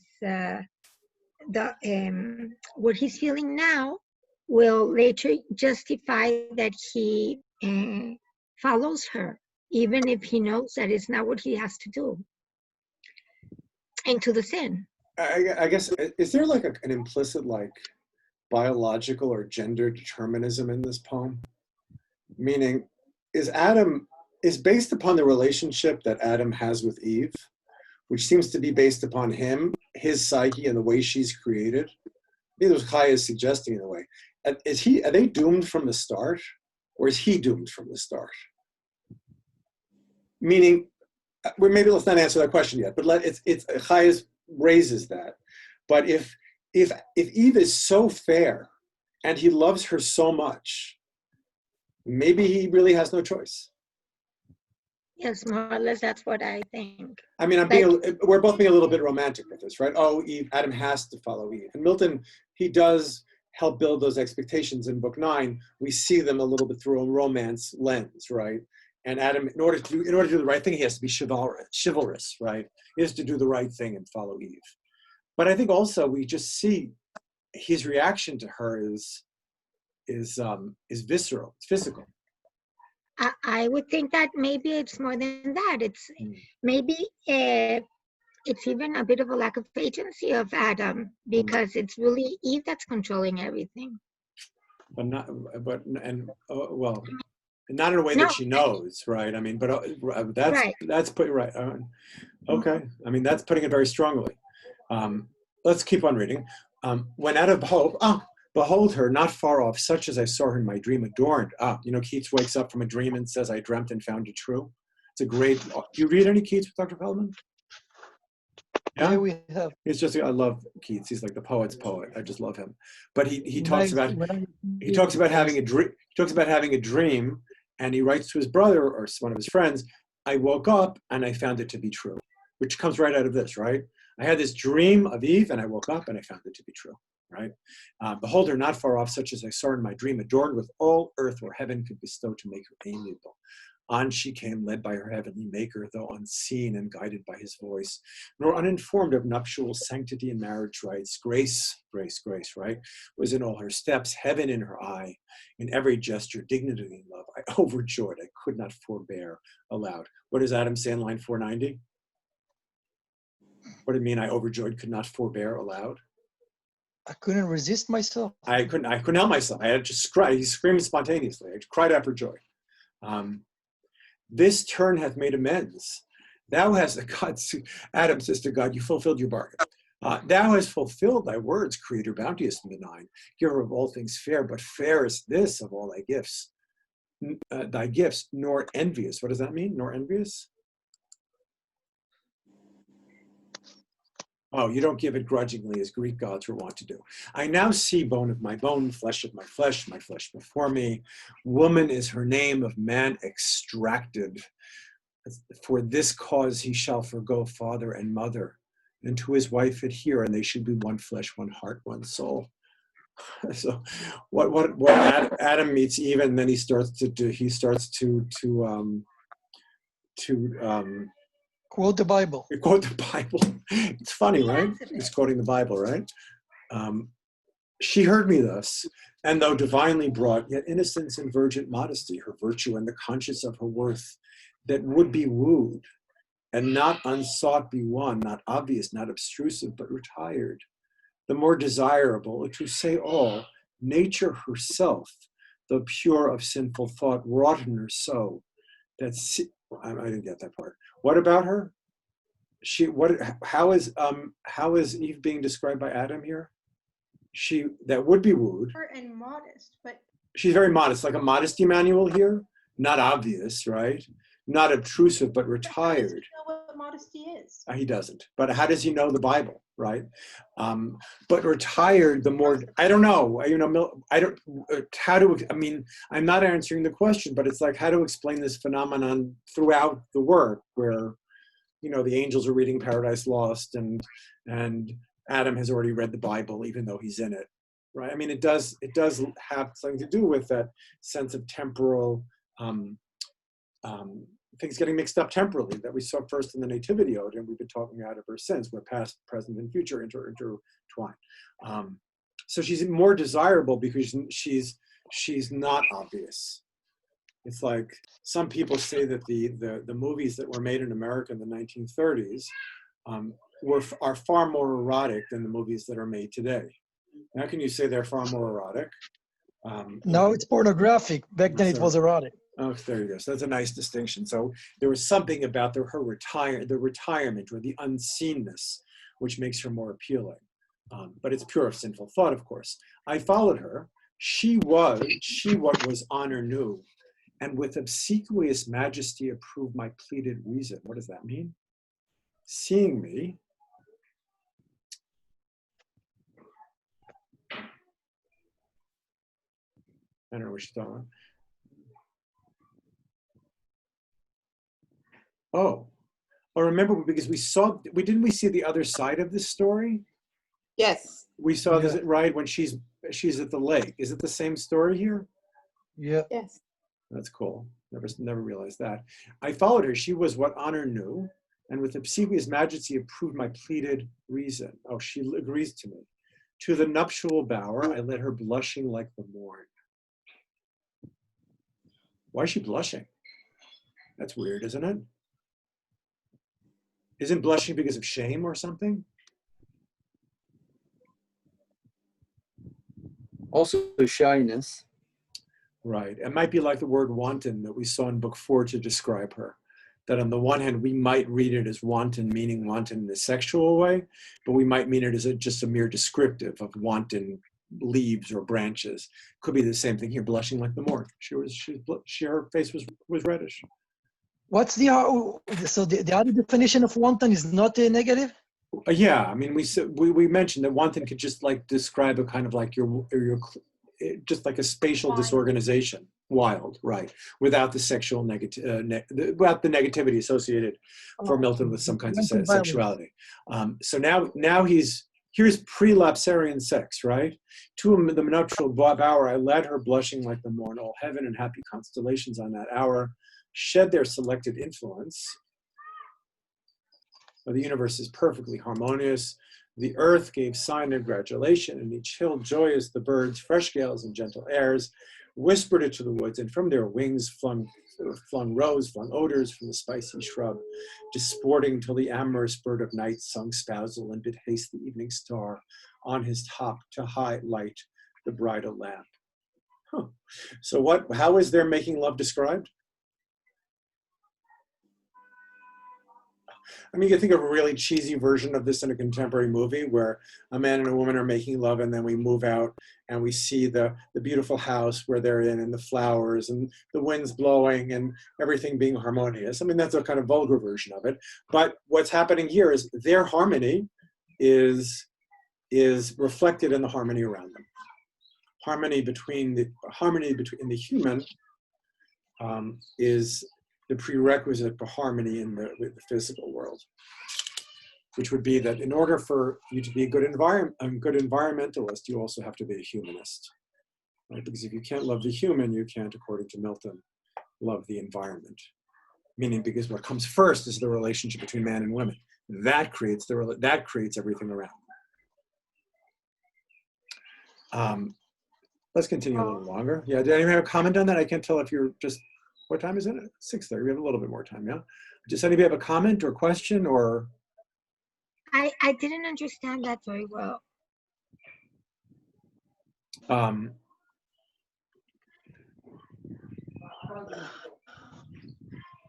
Where were we? I just got lost here. Oh, here we go. Does have, I'm saying, yeah, I'm saying that the way Milton represents it the pair make love, and then we see that delight reflected in the world around them, right? The earth gave sign of gratulation. I mean, this is something that critics in the 50s called the pathetic fallacy. I'm giving nature emotions, right? So I'm giving these, they're part of the Dr. Feldman teach you that the nature is participating. We've seen it in Ben Jonson's poetry as well, like to Spencer's. Nature is part of the world, but here I'm just saying that if for Milton, the central event here is the love between the man and the woman. Thus I have told thee all my state and brought my story to the sum of earthly bliss which I enjoy, and must confess to find in all thing else delight indeed. But such as used or not works in the mind no change, nor vehement desire. These delicacies, I mean of taste, sight, smell, herbs, fruits and flowers, walks, and the melody of birds. But here far otherwise, transported I behold. He transported touch. So Adam is making the distinction that he gets, or the pleasures that he gets from these other delicacies, right? Taste, sight, smell, herbs, fruit, and flowers.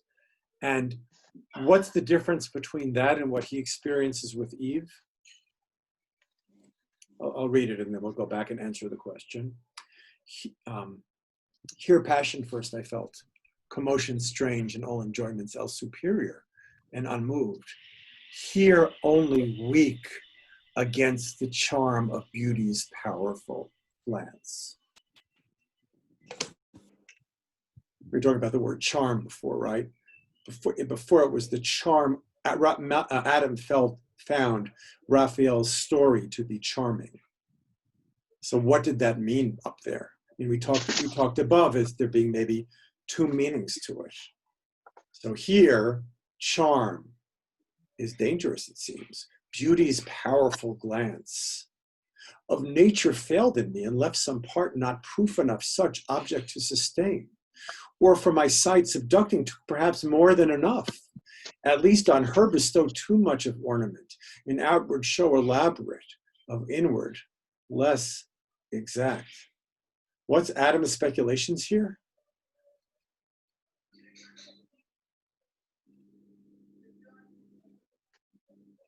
Why is he subject to beauty's powerful glance? He's not only subject to it, he's almost victimized by it. Adam gives an explanation. Yeah, what's it? You only see the outwards?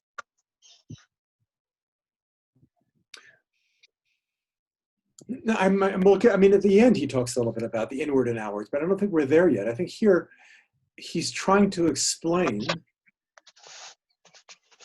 It's almost like, I would say, like he's almost proactively giving an explanation why he fell.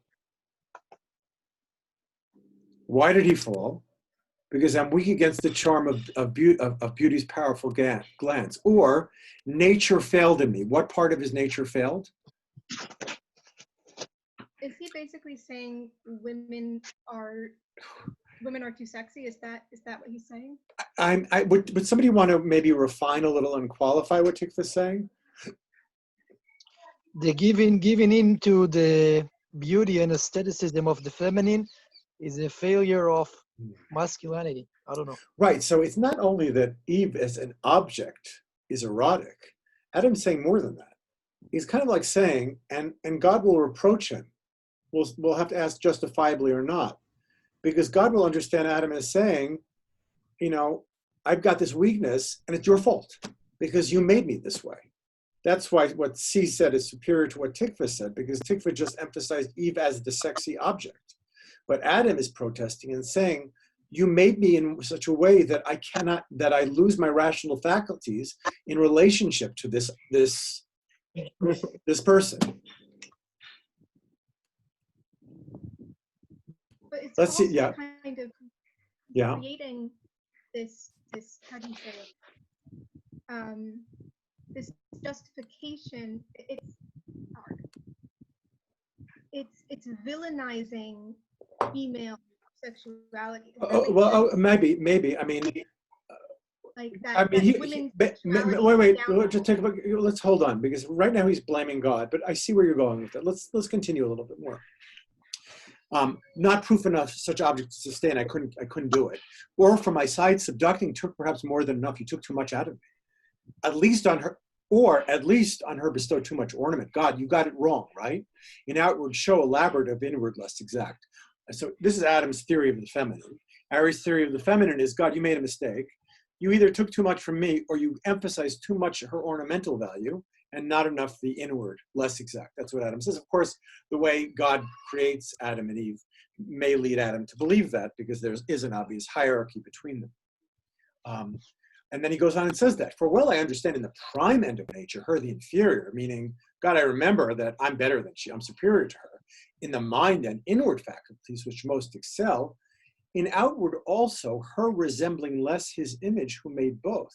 So God is a dude? That's exactly what he's saying. That's exactly what he's saying. We did not read that. How he's saying that, it says over here. People want to look it up, like how is he getting away with saying that? See Tetrachordon and Samson Agonistes to explain it. The editor is basically saying, I don't know and you don't know, look elsewhere.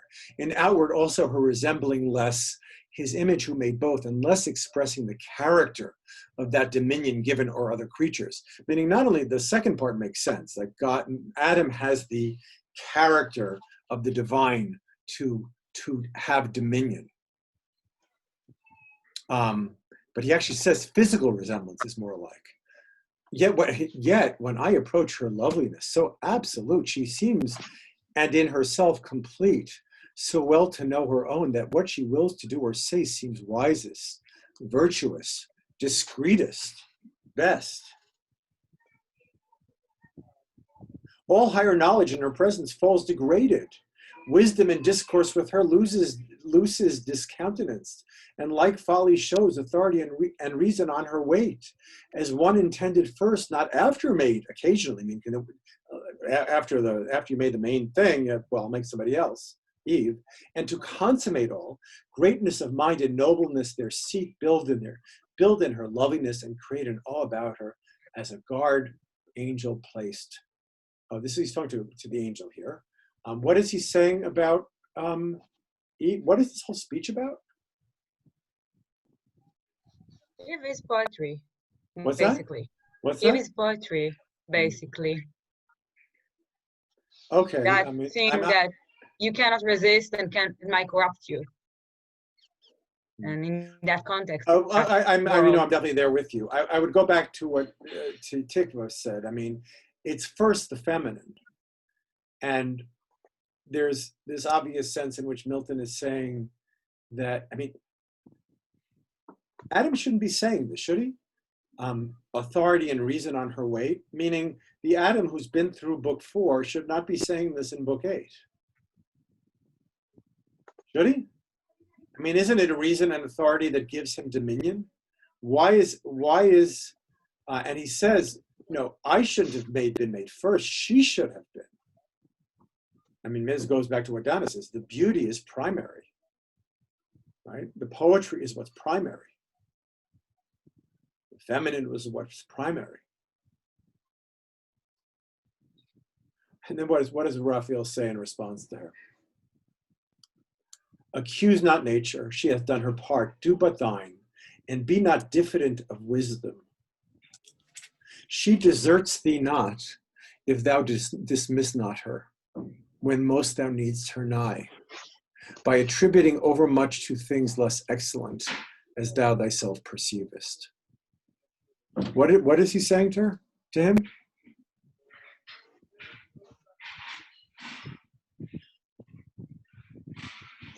Where are we reading again? We're reading from really right here, from the middle of line 564. How much more do we have? We're going to try to read the rest of this passage. Okay, we'll read it pretty quickly though. Attributing overmuch to things less excellent. Right, and you're going to need her nigh. Dismiss not her when that most thou need. See, what just happened there? I'm sorry.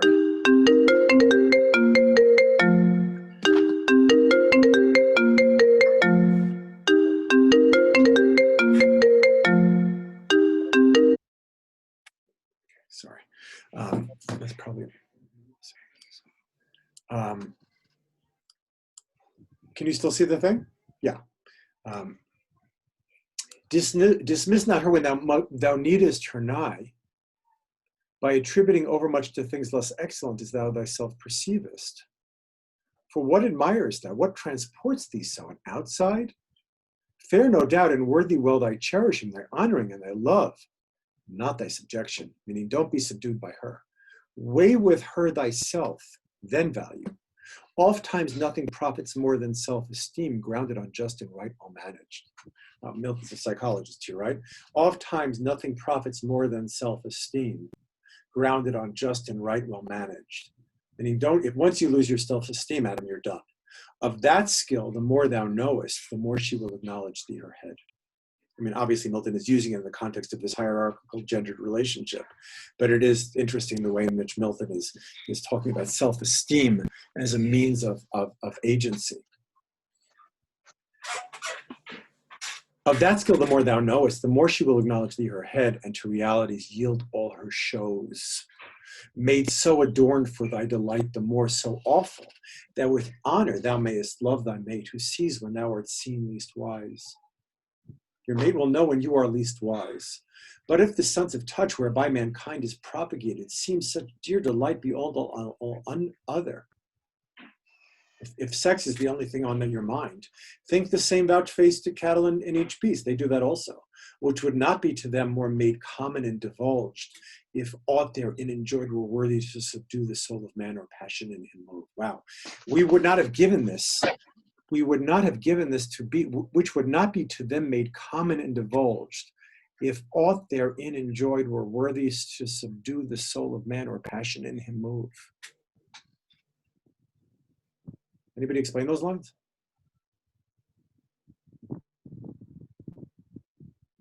Ben? Wait, I got lost on the line number. Okay, so we're I mean, Raphael's telling to Adam, do what you're supposed to do, and Eve will do what she's supposed to do. You're the wise one, she's the beautiful one. And not only that, well, she's going to be around when you misjudge things and judge them by externals. She's going to be there to correct you. I think that's what he says up until now. And he says if sex were just sex, then God would not have given it to cattle and beast. If aught therein enjoyed, here's 583, if aught therein enjoyed were worthy to subdue the soul of man or passion in him move. Well, I'm not understanding that yet, but let's continue, yeah? What higher in her society thou findest attractive, human, rational, love still.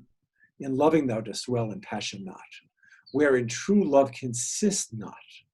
Love refines the thoughts, and hearts enlarge, hath a seat in reason, is judicious, is the scale by which to heavenly love thou mayest descend, not sunk in carnal pleasure, for which cause among the beast no meat for thee was found. The reason I didn't find you a mate among the beasts was because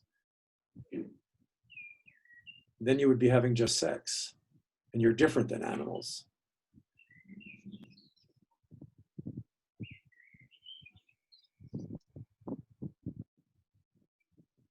What's Adam's takeaway supposed to be here from what Raphael says? It sounds like there's a complementary asymmetry between them. Their What natures. What does that mean? A complement? I don't know, but it sounds right. Like there's definitely asymmetry. We shouldn't be expecting sameness, which is kind of, but then there's a complementary character about the differences, the asymmetries. And the issue now becomes how to put them in proper relation, right? Because we're dealing with more than one thing, and again, it's not even just two symmetrical opposites. Well, not you're so right. simple It's definitely not symmetrical because there's only one agent here, right? It's Adam. Adam is the agent, right? Mm-hmm. I mean, not only. I mean, Adam is the privileged agent here. She does. I mean, yeah, the active agent. I mean, God does say, or Raphael does say, well, she'll be here when you need her, when you need her. But Adam is the primary agent. And she'll correct him, right? Apparently. She'll see him when he's most unwise.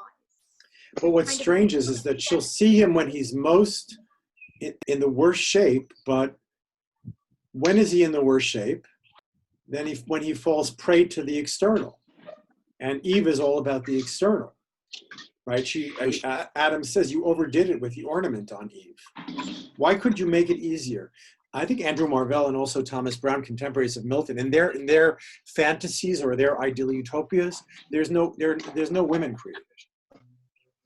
And you know, some people might misinterpret this as being a form of homoeroticism, what's being expressed. It's not that at all. It's actually a very strong form of heteroeroticism. That the heterosexual urge is so great for Marvell and Brown that they'd rather just do without it, right? You know, only if we could always do it without all of that, we'd be much better off. That's kind of the fantasy. This single gendered world without sex, without law. But why not sex? Because then you don't have loss, which we already saw Adam experiences at the creation of Eve. Also, that you don't have loss. And the thing is, Adam experiences loss at the creation of Eve, and that's what he continues to feel. Adam is lost, feels her loss, but then he's kind of at a loss. Eve puts him at a loss. He can't function. You know what I mean by that idiom? Adam's left at a loss. He can't function properly because I guess what Tom is saying, this asymmetrical complementarity, which doesn't seem to be working out so well for them, because Adam seems to be vulnerable in just the place that Eve makes him vulnerable. Does Eve want to make him vulnerable? So this goes back to Tikva's question. Does Milton represent Eve in such a way that we feel like she's the machinating feminine, the planning, strategic feminine?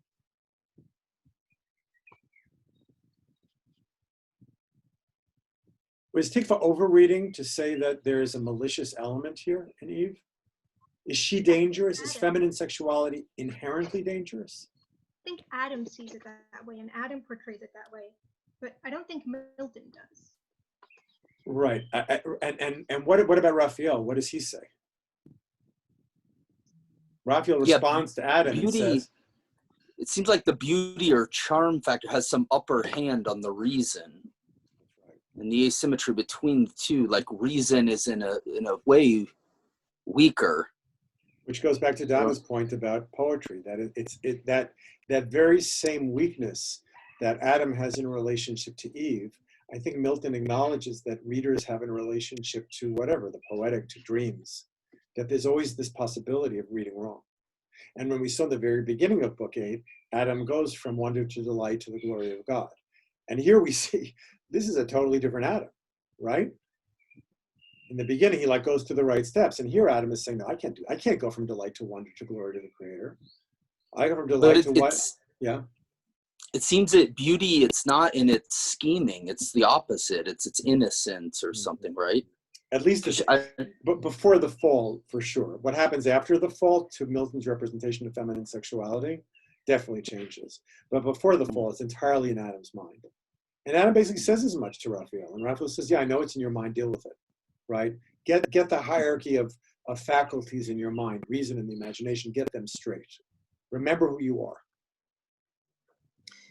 So then it's not that Eve is evil, it's that Adam can't control his baser instincts or whatever. Adam can't handle beauty. So wait, what was the God creates a world with beauty in it, and Adam can't handle it. He perverts it. And Eve is just being herself. She's not being evil towards Adam or manipulative or whatever. She's none just of those being things. herself. None of those things, right? You know, it reminds me when we did the Renaissance last year with you, and we read Wyatt poem, I don't know. Yeah, yeah. And he spoke about the anxious masculinity, masculine anxiety. He's like an anxious masculine, right? He's like Wyatt was this poet who was always aware of the powers of the feminine and was trying to justify his weakness. And in a way, it's really good. See, it's just like Adam is a version of that. The figure justifying his weakness in relationship to the beautiful. I can't help myself. And the feminine, I mean, obviously, but sexual politics, see, are not born until after the fall. right? There are no sexual politics until after the fall. Here, it's just Eve doing her thing. She's just being herself, and Adam's can't handle it. Does this make us think of Milton as being more of a sexist or less of a sexist? When Eve earlier in in this book, right, way back when she's like, I think I prefer to talk if there's sex involved. I think what? I think what? The bit where she says, from his lip, not words alone pleased her. Right. Right. So she sees sex or connection between them as a form of communication, as like as a point of connection. Okay. And is there evidence that she doesn't? Kind of higher function. Uh-huh. And Adam sees it as kind of reducing him and making him less less human, as it were, less in control of himself. Well, that goes back to Chaya's comment really about like, is there kind of like a psychic determinism here? That Adam is made, he's made in such a way that he can't, I don't think that Milton would be a determinist, but I think he does show himself to be aware that just as the masculine finds itself unable to deal with beauty, so the reader reading his poems also will not always move from delight to wonder to the glory of God. That seems to just to be built into it. So just the last question before we leave, does this make Milton more of a sexist for us or less of one? Less. Less, of course. I don't even know, but you see how dumb it is to say Milton's a sexist and decide not to read him? Because whatever's going on is so weird between them, right? It's so complicated. And even, we don't agree with this hierarchy. But even without agreeing to the hierarchy, we are aware of the kinds of experiences that Milton is describing now relationships. I don't know. Are power relations and relationships determined by gender still? I mean, you should all have relationships which are not power relationships. But if you're in a relationship, right, those are bad relationships. Just bad relationships are ones in which there's always a power dynamic and people are always playing each other off each other. That's not love. That's politics, right? Mm. And that's the fall of man, is the fall from love into, sexual politics, basically. But I'm asking, is it still gendered? What, today? Very much so. Yeah. Well, it depends. I mean, part of that, I think part of that is Milton's influence on the Christian culture of America. The Puritans, when they went, took Milton with them. Yeah, well, Milton is, as we said, a Puritan poet, but he's much cooler about sexuality than most poets are. I mean, what follows in Book 8 is Adam says, after he's talking about this whole experience with Eve, he says, what about you? Do you have sex? And the angels say, you don't have to worry about that. And he blushes as he says that. So, angels blushing about having sex shows Milton is not a classic Puritan. Right? He's not Malvolio in Twelfth Night. Right. He's not all the Americans that you've read. Puritans read him. Oh, okay. I don't know about sexuality. I don't know how the Puritans read Milton's sexuality, because he tends to be a little bit more open. Yes, Alana.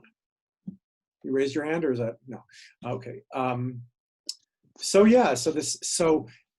this will also become the relationship that Milton is describing now will help us when we read Book 9 next week to see really the negotiation, this disagreement.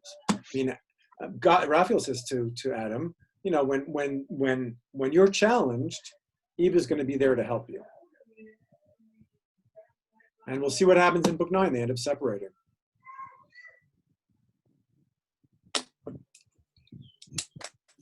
Okay. Any just before we go, any questions from today? We need to take a deep breath and think about them. Pardon? Just recapitulate all our discussion about this sexual hierarchy. That's just the last one. Our discussion about, I think what people have been pointing out is that this is unlike the politics of sexuality, where people are manipulating each other. This is not a political or social manipulation. This is not based on social conventions and one manipulating the other. Adam is complaining, you made me the wrong way, God. You made me in such a way that I'm not going to be able to follow the hierarchy that you said in book 4 that I'm supposed to be superior. But in all these ways, I'm not. And even though, again, we don't know anything about the fall of man that hasn't happened yet, but it's almost as if Adam is saying, if I do something bad, it's not my fault. Why'd you make her that way? Right. Why do you do that? Why do you do that to me? So it's almost like something is wrong. From Adam's perspective, something is off from the very beginning of the creation. So I guess what you have to decide as we continue reading book 8 and book 9, is Adam right? Is, in the narrative, Raphael says to Adam earlier on, God made you, God says it, I made them sufficient to have stood though free to fall. Right? I made them just and right. I made them fine. I gave them free will. And Adam is basically saying, in the face of this, free will, what are you talking about? I have no possible free will in relationship to beauty. It's overwhelming. I'm telling you, Milton, when you read literature, it gets you back to basics. It makes you stop. We spoke about so many things today. What would you do? The hypothetical, you're born on a desert island. What are the experiences that as a person? What are their natural? Creating this idea of a natural man. What is this idea of love or of relationships? I mean, Milton really is. It's kind of a yesh me'ayin here. He's showing you what it looks like. And even though we don't agree with Milton's theology and his politics, there's so much about what here we started out today talking about giving language to things, or what language does. And language here, Milton is giving us languages to describe the relationships that we still have today, 300 years later, both in their innocence, when we can see ourselves as innocent, and also in that post-lapsarian, decadent political nightmare. And that's what, and those choices, I think Milton says someplace else, I don't know, maybe in this book, in love, in this we stand or fall. For Milton, I think the idea of that humanity is based upon making that choice of love. We saw earlier, collateral love and amity, or whatever he says. That without love, there's just everything falls apart. And you already see the seeds for it falling apart here. And Adam's like, God, pay for my therapy. I need to go 4 days a week. Kind of, right? So Raphael went from a poet to a therapist. Huh? Well, a good therapist should be a poet. Of course, I'm sure there are very few. What? It does literally mean the doctor of God. What does? Oh, Raphael. Right. There you go. God heals. There you go. It's true. God, Raphael's the God doctor. He is a therapist. What kind of therapist is he? He's a love doctor. Doctor of love. Don't Google that.